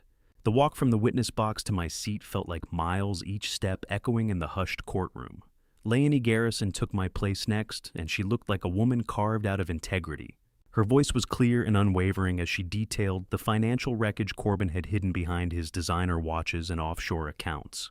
She spoke of the forged mortgage and the systematic theft from Milo and Wren's college funds, with a clinical precision that left no room for the defense to maneuver. She had brought documentation, bank statements, forged signatures, timelines that showed exactly when Corbin had drained each account. She dismantled their happy family narrative, describing the double life Corbin lived, while she was busy designing homes for families that weren't built on lies. She spoke of coming home to find him on whispered phone calls that ended abruptly when she entered the room, of unexplained absences that he attributed to work functions she was never invited to attend. He didn't just steal a house. He stole his children's sense of safety. Leonie testified, her eyes flicking once to Corbin with a look of profound, exhausted pity. "Was there ever a time you doubted your husband's business success, Mrs. Garrison?" the defense attorney asked, standing up in what was clearly a desperate attempt to shift blame, trying to imply she was complicit in the lifestyle, or at least willfully ignorant of where the money was coming from. Leonie didn't blink. "I doubted his soul, not his spreadsheets. I just didn't realize the two were so closely linked." The courtroom erupted in a low murmur at that, and even the judge seemed to suppress a reaction.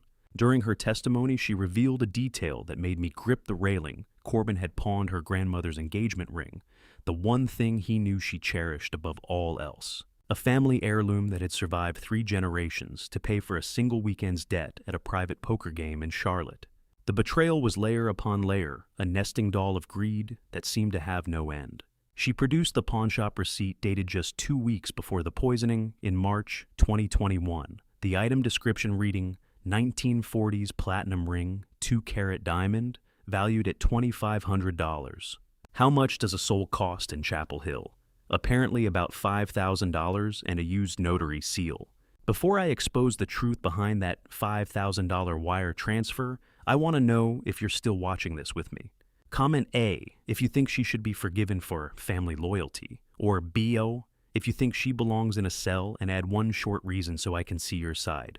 Please note the next part contains recreated details added for narrative impact to convey the core message. If you're not comfortable with dramatized elements, this is a good place to exit. The climactic moment arrived when Detective Ryder Falcon was called to present the evidence of the $5,000 wire transfer Gail Stafford had made to Jessica Martinez, a woman who had claimed during earlier testimony to have witnessed Leonie acting erratically around my medication cabinet, a complete fabrication. Gail was called back to the stand, her face a pale, tear-streaked mask of panic. She wore the same floral dress she had worn to my wife's funeral years ago, and the sight of it made my stomach turn. She tried to maintain the lie, claiming she only wanted to help her nephew because he's family, her voice trembling but defiant. But Falcon's documentation was an executioner's blade. He presented bank records showing the wire transfer time-stamped 3 days before Martinez's testimony. He presented text messages between Gail and Corbin, discussing making sure the story is airtight, and the old woman will say whatever we need her to say. Did you or did you not receive $5,000 from Gail Stafford 3 days before you testified? Crawford asked Martinez, who had been brought back into the courtroom under subpoena. The woman's face crumbled, and she admitted through sobs that yes, she had been paid, that she had never actually seen Leonie near my house, that Corbin had coached her on exactly what to say. Gail sat in the gallery, her hands knotting a handkerchief into a white-knuckled ball, her lips moving in what might have been a prayer or might have been curses. The judge didn't wait for Gail to find another excuse. He struck Martinez's previous testimony from the record entirely and ordered an investigation into witness tampering. Gail's departure wasn't an exit. It was a slow-motion car crash that took the last of the Garrison dignity with it.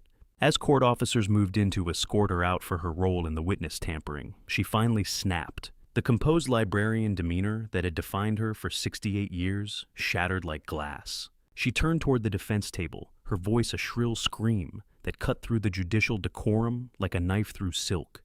"You promised me the car's Corbin," she shrieked, pointing a trembling finger at my son, with all the fury of a woman who had bet everything on the wrong horse.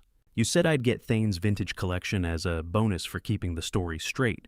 You said he was already as good as dead. The revelation that my own sister had appraised my belongings while I was still fighting for breath made the room spin.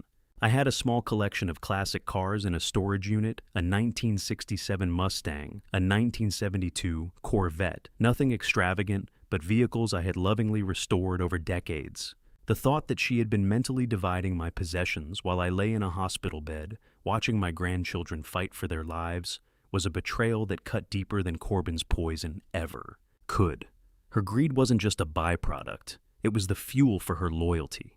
She hadn't been manipulated by Corbin. She had been a willing partner motivated by the promise of vintage chrome and leather seats. The metallic smell of the microphone stand seemed to fill my senses as I watched her being led out in disgrace, her screams echoing down the corridor, even after the doors closed behind her. Corbin's defense was an absolute irreparable shambles. His attorney sat with his head in his hands, probably already calculating how quickly he could distance himself from this case. The jury box was a tableau of disgust, 12 faces that had moved from skepticism to certainty, from professional detachment to personal revulsion. As the doors swung shut behind my sister, I looked at Corbin. The mocking smile was gone, replaced by the pale, sweating face of a man who realized the high-stakes game he was playing had finally turned against him. He looked small-cornered and, for the first time in 45 years, truly exposed. The expensive haircut, the tailored suit, the practiced expressions of innocence, all of it had been stripped away to reveal the desperate, greedy man beneath. The silence that followed was heavy, expectant, and cold, as the grave he had tried to dig for me. I could almost hear the sound of his defense crumbling brick by brick until there was nothing left. But the truth: my son had tried to kill me for money, and his own aunt had helped him do it. Waiting for a jury to decide if your only son is a murderer feels like sitting in an airtight room where the oxygen is slowly being replaced by the weight of every mistake you ever made as a father. As the doors swung shut behind my sister, I looked at Corbin. The mocking smile was gone, replaced by the pale, sweating face of a man who realized the high-stakes game he was playing had finally turned against him. His hands gripped the edge of the defense table so tightly his knuckles had turned white, and I watched a bead of sweat trace a path down his temple. I followed Leonie out into the hallway, leaving the clinical theater of the courtroom behind. We found a hard wooden bench, our bodies sinking into the grain, as if we were becoming part of the courthouse architecture itself. The smell of floor wax and nervous sweat hung heavy in the air, a scent I knew I would associate with the death of my family for the rest of my days. Leonie's hand was a cold, hard pressure in mine, a silent anchor in the storm of our anxiety. We didn't talk about the evidence anymore. We talked about the children. We spoke of Milo's slow progress with his speech and Wren's resilience building the foundation of the new Garrison family we had forged in the fire of Corbin's betrayal. "Do you think they saw it, Thane?" She whispered, her eyes tracking a fly against the high windows. The way he didn't even look at the photos of the kids in the emergency room. I nodded, my gaze fixed on the heavy oak doors that separated us from 12 strangers holding our future in their hands. Juries see more than we give them credit for, Leonie. They saw a predator, not a father. At the end of the corridor, media vultures hovered, their lenses glinting like the eyes of jackals waiting for a carcass. I closed my eyes, and the 8-hour wait became a mental montage of my entire life with Corbin. The first steps he took in our backyard in 1976, the graduations where I had stood applauding in the crowd, the pride I had felt that now felt like a cruel joke played by a universe with a twisted sense of humor. The courthouse clock didn't tick. It hammered each second a strike against the anvil of my patience. My chest felt tight, the rhythmic thumping of my heart echoing the passage of time. I had spent 45 years trying to build a man, only to spend the last 6 months trying to stop him. The irony was a bitter pill that wouldn't go down. I looked at Leonie, her face etched with a fatigue that no amount of sleep would ever fix. We were survivors, but the cost of our survival was written in every gray hair on my head and every tear she had shed for a man who never deserved them. Around us, other families waited for their own verdicts. A drunk driving case, a domestic assault, a theft, and I wondered if they felt the same suffocating weight of time stretching like taffy. Just before the light began to fade in the hallway, Benedict emerged from a side room, his face carefully neutral, but his eyes carrying a glint of something that looked like vindication. He leaned in, his voice a low vibration that only we could hear. "Thane, I just got word." One of those loyal friends Corbin had planted in the gallery. He wasn't a friend. He was an undercover investigator for the bank Corbin defrauded, They have already used the testimony from today to freeze every hidden asset Corbin had left. He's going into that courtroom with nothing but the clothes on his back. I felt a grim sense of satisfaction wash over me. The walls weren't just closing in. They were already touching. Corbin's escape plan, his offshore accounts, his carefully constructed financial fortress, all of it was crumbling in real time, and he didn't even know it yet. The buzzer sounded a sharp electric rasp that made Leonie jump and clutch my arm harder. It was the signal. A verdict had been reached. My legs felt like lead as we stood walking back into the arena where the final act of this tragedy would play out.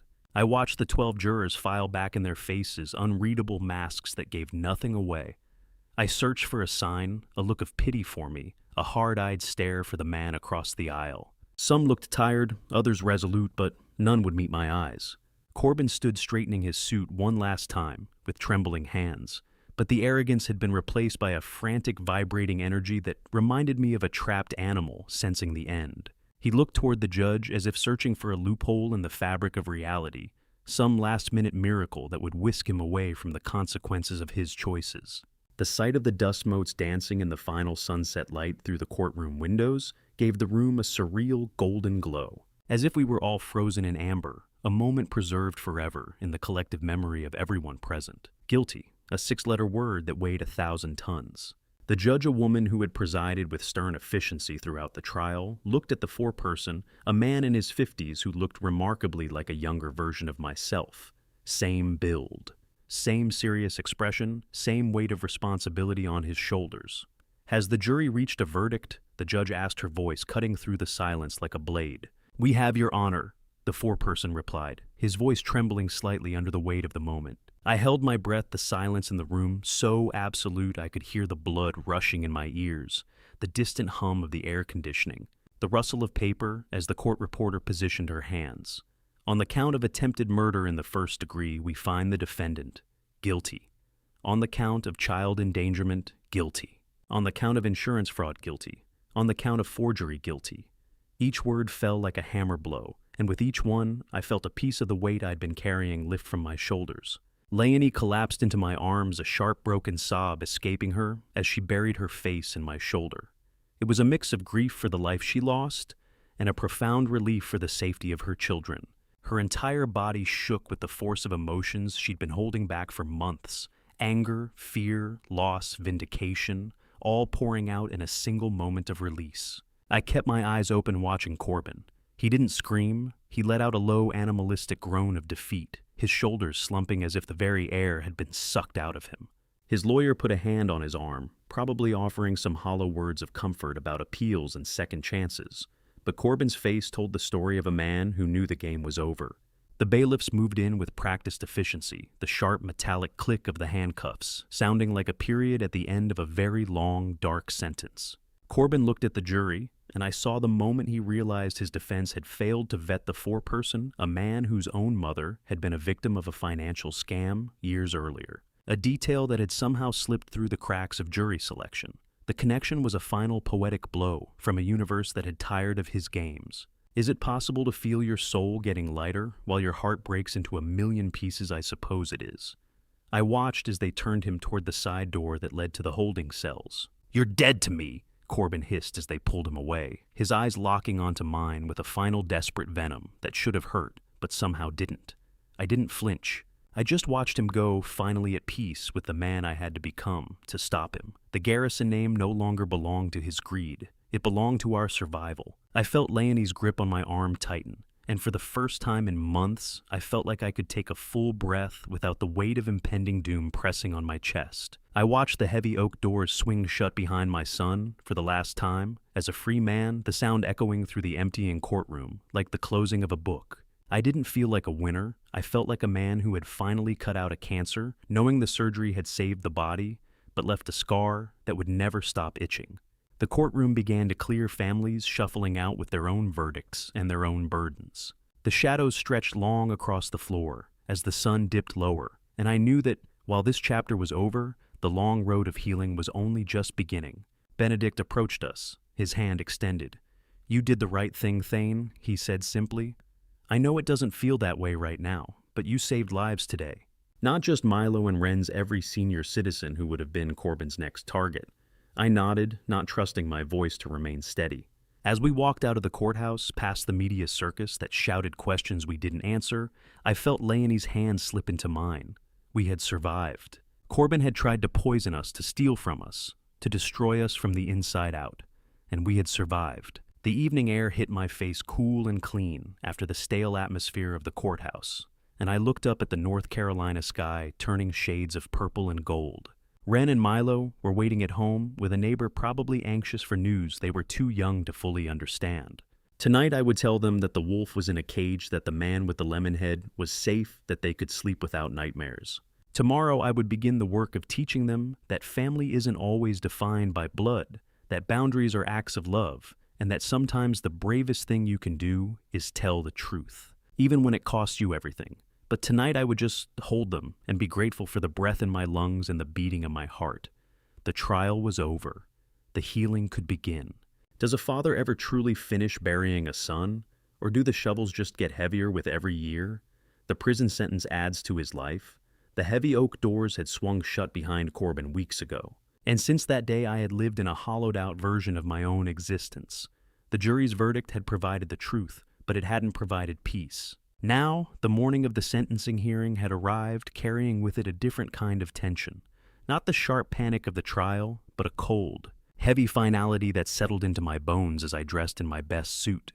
I felt like a man walking toward a ledge, knowing that once the judge spoke, the son I had raised would be officially replaced by a number in a database. The courtroom was darker and less crowded than it had been during the trial, the media circus having moved on to fresher blood. I sat behind the prosecution table, my hands clasped tightly in my lap, to hide the slight tremor I couldn't seem to shake. Corbin was led in the clink of his shackles, echoing against the wood paneling. He didn't look at me. He looked at the floor, his face a mask of sullen resentment. Judge Morrison, a woman whose face was as stern as the North Carolina statutes she upheld, sat beneath the state seal, her eyes showing no room for the defendant's excuses. She began to speak, her voice cutting through the clinical silence of the room.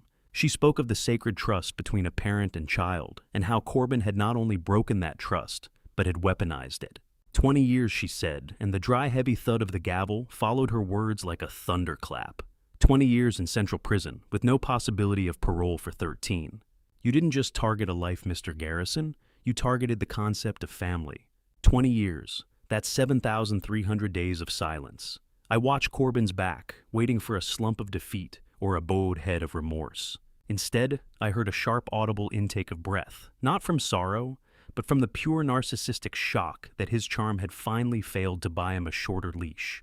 He twisted in his seat, his eyes finding mine for a split second, burning with a venom that made my heart ache. 13 years, I'll be 60. You're killing me anyway, Dad, he hissed as the bailiffs moved in to lead him away. I didn't answer. I couldn't. I just watched him go, feeling the scar of his betrayal itch with a phantom pain that I knew would never truly subside. As I exited the courthouse, I expected a sense of relief, but I was met with a gauntlet of judgment. A wall of cameras blocked my path, the blinding flickering lights of news teams making me squint as I navigated the steps. But it wasn't just the media. A small group of protesters stood near the curb, holding signs that read, "Family over everything," and "Betrayer of blood."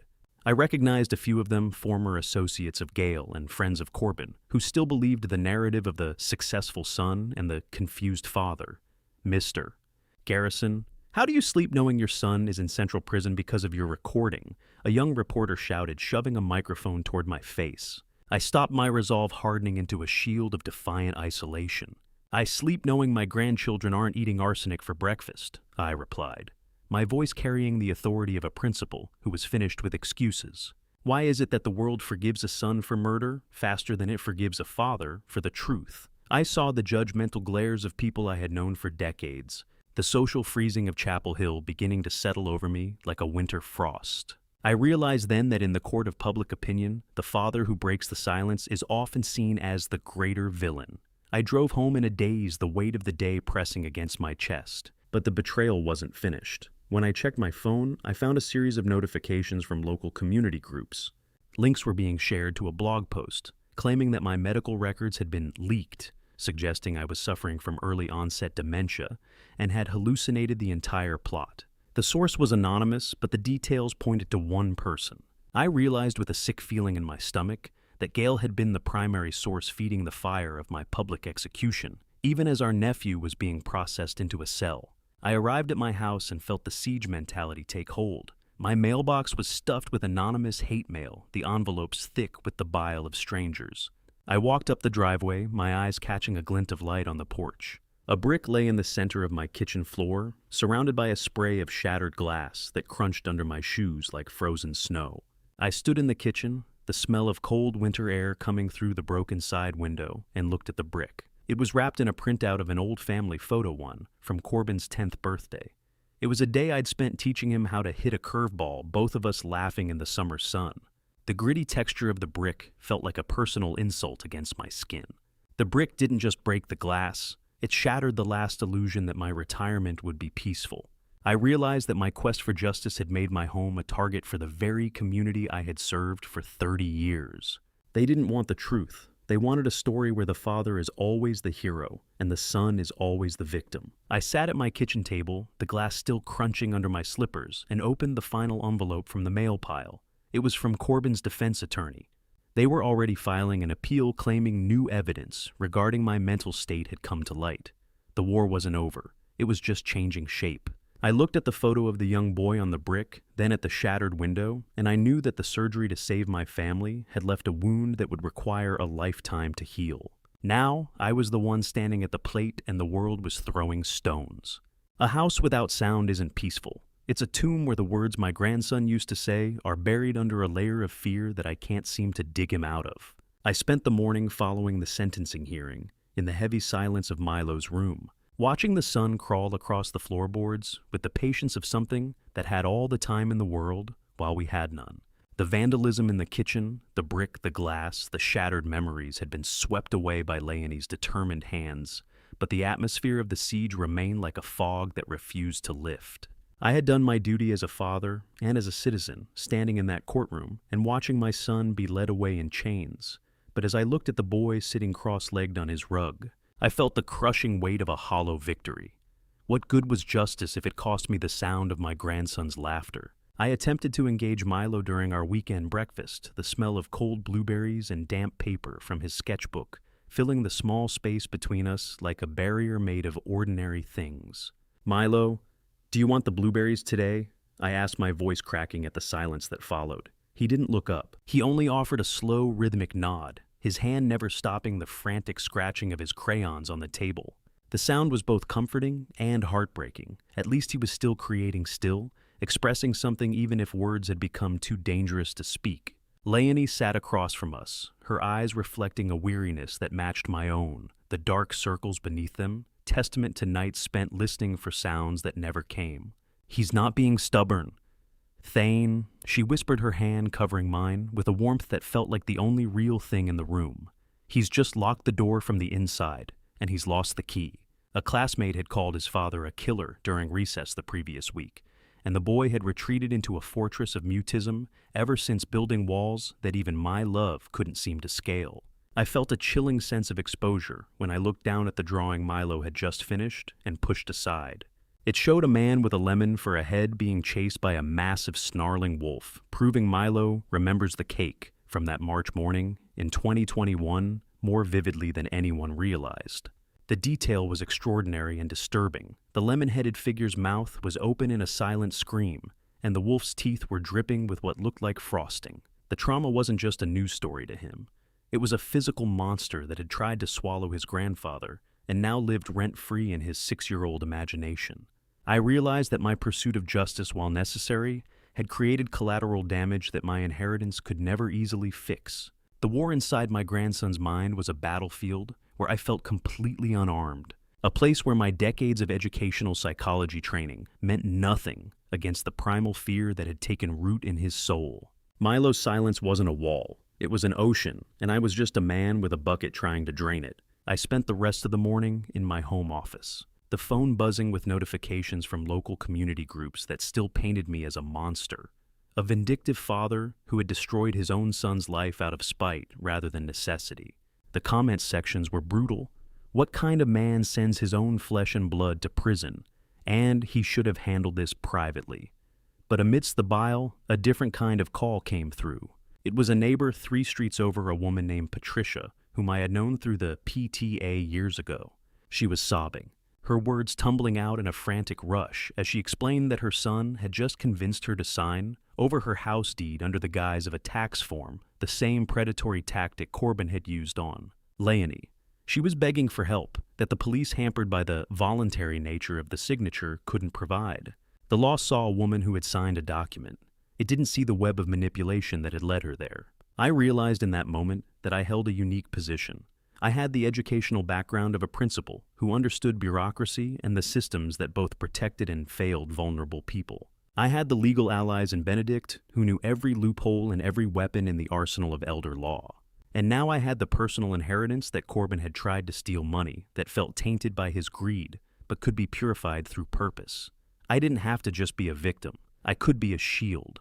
I contacted Maria Santos, a sharp-eyed social worker with a decade of experience in elder law and a reputation for never backing down from a fight along with Benedict. I want to make sure no other principals in this town are made to feel like burdens by their own blood. I told them, my voice steady, with a conviction I hadn't felt since the trial. Benedict warned me that it was a big undertaking, that foundations required paperwork and oversight and a level of public scrutiny I might not be ready for. But I didn't care. Spite is a powerful fuel, but love is a better engine, and I had plenty of both. By early 2022, the paperwork was ready. I met Maria Santos at a small rented office space in Chapel Hill, a former insurance office that still smelled faintly of old carpet and broken dreams. The air was stale and dust-heavy, but the bright blue glare of the Foundation's new website on Maria's laptop felt like a lighthouse cutting through fog. We sat at a folding table that wobbled slightly, reviewing the mission statement for the Garrison Foundation for Elder Protection. The words felt like a manifesto. To protect seniors from financial abuse by family members through education, legal intervention, and community support. I pulled out my checkbook, the cold, smooth plastic of the cover, feeling like a badge of office, a symbol of the transformation I was about to undergo. My son wanted this money to disappear into a poker game. I said, the ink of my pen biting into the paper with a satisfying scratch. I'm going to make sure it stays right here, protecting people like me and Patricia and every other senior who thought family loyalty meant never saying no. I signed the initial $200,000 endowment check from the inheritance money that had been meant for my retirement, for quiet days on the porch and trips to see grandchildren. The pen didn't shake this time. It bit into the check like a wolf claiming territory. As I handed it to Maria, the weight of the community's judgment seemed to lift, slightly replaced by the heavy, grounding responsibility of my new role. Welcome to the fight, mister. Chairman Maria said, her firm handshake grounding me in the present. I was no longer just the man whose son tried to kill him. I was the architect of a system that would ensure nobody else had to face that darkness alone. Maria revealed that our first anonymous donation of $10,000 had already come in, arriving the same day we filed the incorporation papers. It was from a former business associate of Corbin's, a man who admitted in a typed note that he felt guilty for not reporting Corbin's erratic, predatory behavior months before the poisoning in March 2021. He had seen the warning signs, the desperation in Corbin's eyes at business lunches, the way he would disappear to take phone calls from unknown numbers, the gradual unraveling of his polished facade, but had convinced himself it wasn't his place to interfere. The money was a reminder that the rot had been visible to many, and I had simply been the one most blinded by love. But now that same love was being channeled into something that could save others from my mistakes. As my phone buzzed with an alert from Milo's therapist, the high-stakes reality of my life came crashing back. While I was building a fortress for the world, my own grandson was still trapped in the ruins of the first explosion. I grabbed my keys, the metal clinking with a frantic urgency that matched my heartbeat. The Foundation could wait an hour. The man with the lemon head was still being chased in Milo's mind, and I was the only one who could tell him the wolf was finally behind bars, locked away where he could never hurt us again. A child's voice is like the morning sun. You don't realize how much of your world is in freezing darkness until the first light finally breaks through the clouds. I stood outside the heavy door of Dr. Sarah Kim's office, listening to the soft, rhythmic sound of rain against the window. For months, Milo had been a ghost in his own skin, communicating only through the scratch of crayons and somber nods. But today, the alert on my phone hadn't been a warning. It had been an invitation. Dr. Kim's message simply reading, "Come now, you'll want to see this." I found Milo sitting at a small table, hunched over a hand-painted ceramic bank. It was a new one, but he had painted it to look exactly like the one Corbin had smashed the blue glaze, the little silver stars, the defiant posture of Commander Coin. He reached out a small, trembling finger and touched the seam where the clay met, tracing the imperfect line where Dr. Kim had helped him glue the pieces back together. "Grandpa?" "I fixed it," he whispered. The sound was so small, so fragile that I almost missed it.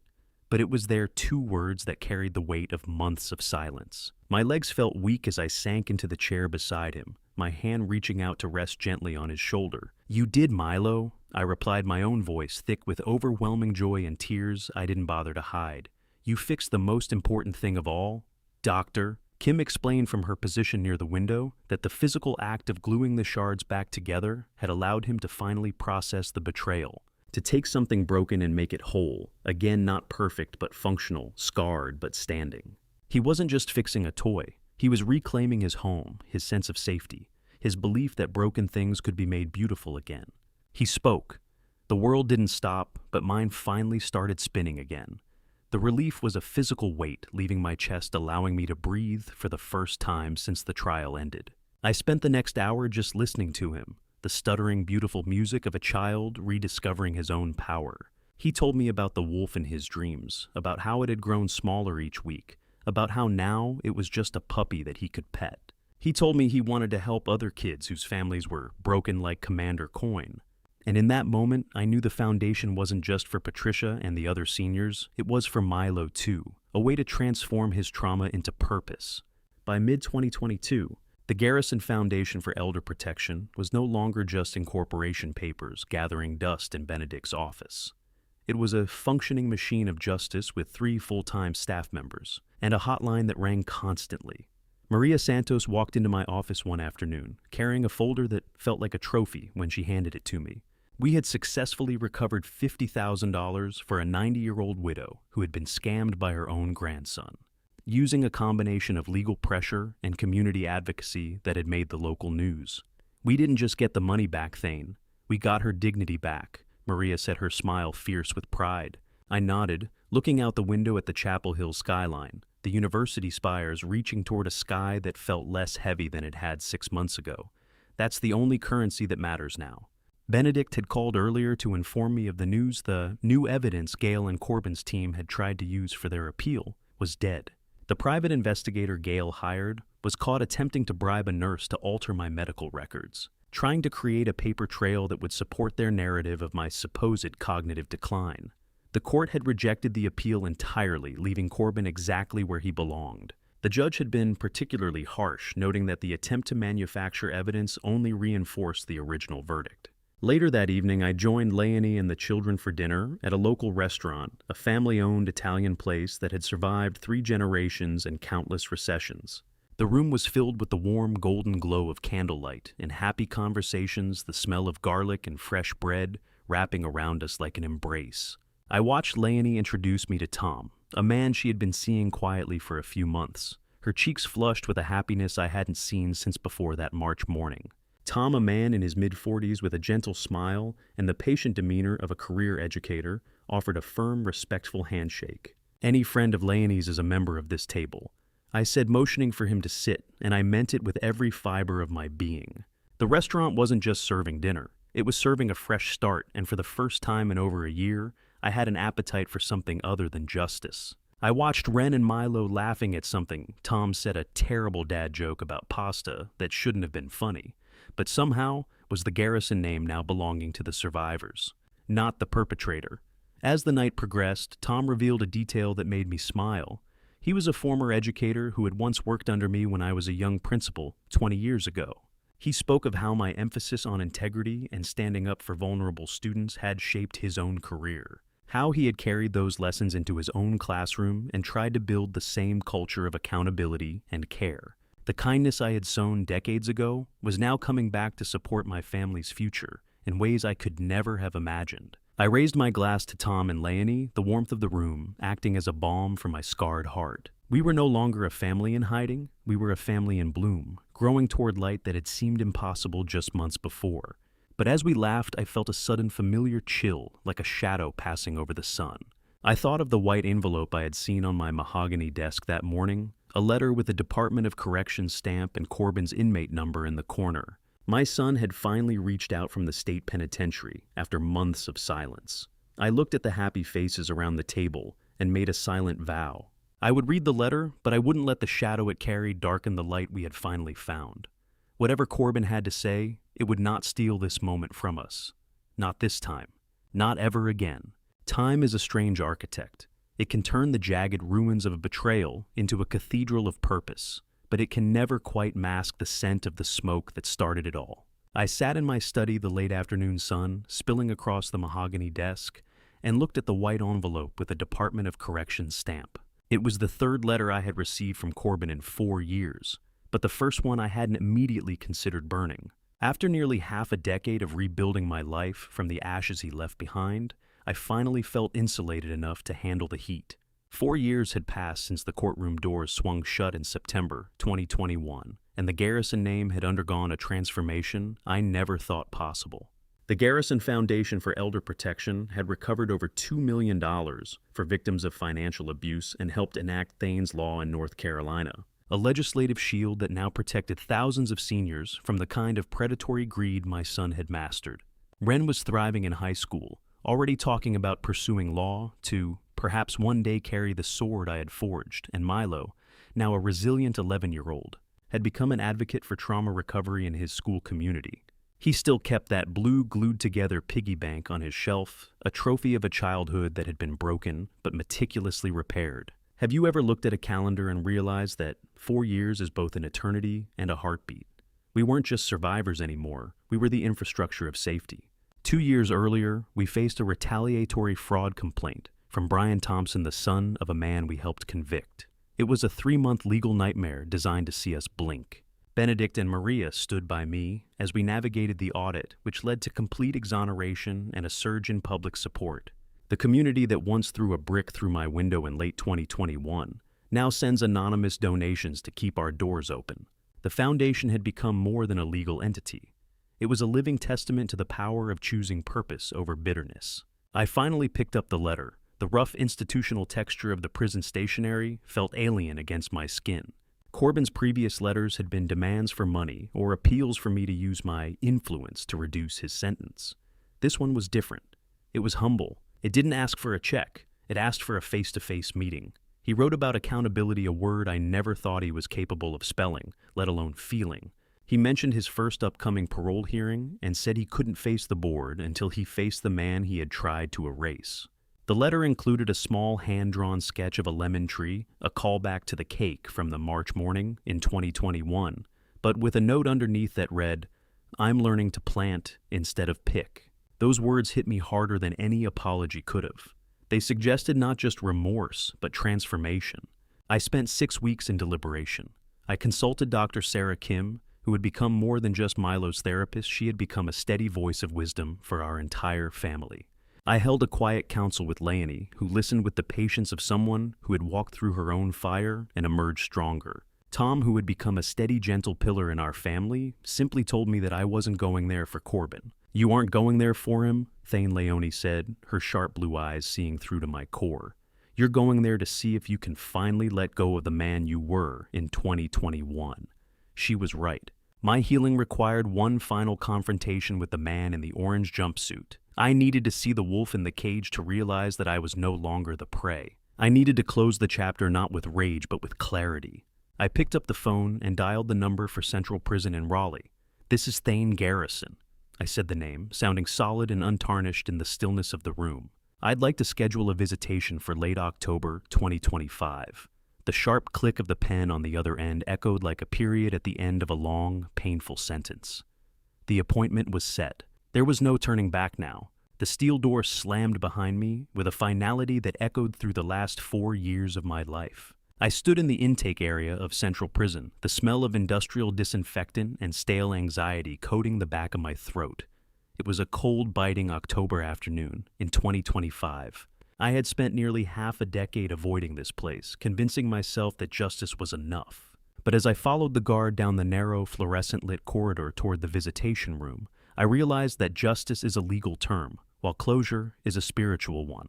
The metallic clang of doors locking behind me at each checkpoint reminded me that I was walking voluntarily into a space my son could never leave. I entered the visitation room and found Corbin waiting on the other side of the reinforced glass partition. The man sitting there was a stranger gray-haired, thin, and stripped of the tailored arrogance that once defined him. The expensive watch was gone, replaced by the plain institutional uniform that erased all traces of the hedge fund manager he had pretended to be. For 90 minutes, we talked not as predator and prey, but as two men examining the wreckage of a shared history. Corbin didn't lead with excuses. He admitted full responsibility for the poisoning and the theft of Milo's piggy bank, offering a raw, unvarnished apology without once asking for a reduction in his sentence. "I used to think you were the burden, Dad," he whispered, his voice cracking with genuine emotion. "I realize now that I was the anchor dragging us all to the bottom." I watched his hands tremble as he spoke, and I saw not the monster who had crushed pills into frosting, but a broken man who had finally begun to understand the weight of what he had done. He didn't look like a monster anymore. He just looked like a man who had run out of time. I felt a strange, somber grace wash over me. I still loved the boy I raised, Corbin. But I finally loved myself enough to keep the man you became far away from my heart, I told him. The glass between us felt symbolic, a necessary boundary that allowed connection without harm. During our conversation, he revealed something I never expected. He confessed that he had actually drafted a letter to the police the night before the cake delivery in March 2021, admitting to the financial fraud and the gambling debts. But his addiction and the fear of the loan sharks had won out, and he had burned the confession in my own fireplace while I slept upstairs. He had a conscience, however, buried it was under the greed. Knowing that he had almost chosen the light didn't change the past, but it allowed me to forgive the memory of the son I thought I knew. It gave me permission to grieve the boy he could have been while accepting the man he had become. Is it possible to forgive someone without letting them back into your life? I think it's the only way to survive. When the guard signaled the end of our time, I didn't feel the weight of the prison walls. I felt the lightness of a man who had finally put down a heavy shovel. We didn't hug. The glass partition made that impossible, but we shared a brief, firm acknowledgement, his hand pressed against the glass mine, mirroring it on my side. It was a recognition of a shared life that was now officially over. I walked out of that prison into the crisp evening air, the sunset painting the North Carolina hills in shades of bruised purple and gold. The autumn wind carried the scent of burning leaves, and for the first time in years, I breathed it in without feeling the phantom smell of that poison lemon cake. I returned to my home in Chapel Hill to find the driveway full of cars. Leonie, Tom, Ren, and Milo were all there waiting with a quiet celebratory dinner. The house was full of the smell of roast chicken and the sound of Ren's laughter as she recounted a story from her debate team practice. I saw Milo sitting at the kitchen table, proudly showing Tom his new unbroken piggy bank, not the glued-together memorial, but a fresh one he had bought with his own allowance. It was a simple ceramic pig, but it was whole. How was he? Grandpa Milo asked, his voice steady and clear, no trace of the mutism that had once imprisoned him. I pulled him into a hug, breathing in the smell of his shampoo and the innocence he had fought so hard to reclaim. He's exactly where he needs to be, Milo, and so are we. In the early hours of a December morning, not long after I sat on my porch with a glass of bourbon and my journal, the sunrise was just beginning to bleed over the horizon, painting the sky in shades of pink and gold. I wrote down the final ledger of my life, 10 lessons about love boundaries and the necessity of saying no. God gave us boundaries for a reason. They aren't walls to keep love out, but guardrails to keep love healthy. I reflected on the thousands of people we had saved from the same darkness that nearly took me in March of 2021. This is the legacy that matters. Not the years I spent as a principal, not the modest savings I accumulated, but the fortress I built to protect others from predatory greed disguised as family love. If you're waiting for a sign to set a boundary with someone you love, let my story be that sign. Don't wait for the poison. I closed the journal as I heard Leonie's car pulling into the driveway for our traditional Saturday breakfast, the children trailing behind with a box of fresh pastries from the bakery, downtown ironically the same one that had made Corbin's poison cake, though under new ownership now. I took one last look at the Golden Garrison nameplate on my gate. It didn't belong to the thief in the orange jumpsuit anymore. It belonged to us, the survivors who knew that the most expensive gift you can ever give is the truth. I revealed in my final journal entry a secret I hadn't told even Leonie. I had structured the Foundation's bylaws so that if Corbin ever truly rehabilitates after his release, He will have a job waiting for him as a janitor, not as a lawyer, not as a manager, but as someone who cleans up messes, a daily physical reminder of the work required to rebuild trust. He will have to earn his way back into the family name through service rather than inheritance. It was my final act as a principal and a father, providing a path back to integrity, but only for those willing to do the work. The job would pay minimum wage, require weekly counseling, and demand absolute transparency. It was a bridge I was building not out of weakness, but out of the stubborn belief that redemption, while rare, should never be completely impossible. I turned toward the door, ready to join the family I had chosen. Ren was setting the table. Milo was pouring orange juice with the careful concentration of a child determined not to spill, and Leonie was laughing at something Tom had said. The story was complete. I was a man at peace, and for the first time in my 76 years, the silence of the morning felt like a blessing rather than a void.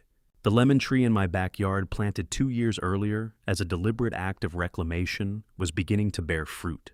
I would never bake with those lemons, but I would watch them grow, a reminder that even the most bitter seeds can produce something beautiful if given enough time, patience, and the right soil. Looking back now, I understand that my life became a painful family story I never imagined telling. For years, I believed that love alone could fix everything, that silence, patience, and sacrifice would protect the people I cared about. But this family story taught me something different. Love without boundaries can become permission for betrayal.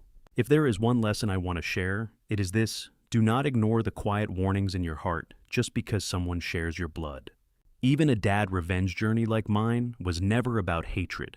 It was about protecting the innocent when the truth finally surfaced. I often ask myself what I would do differently if I could go back. I would speak sooner.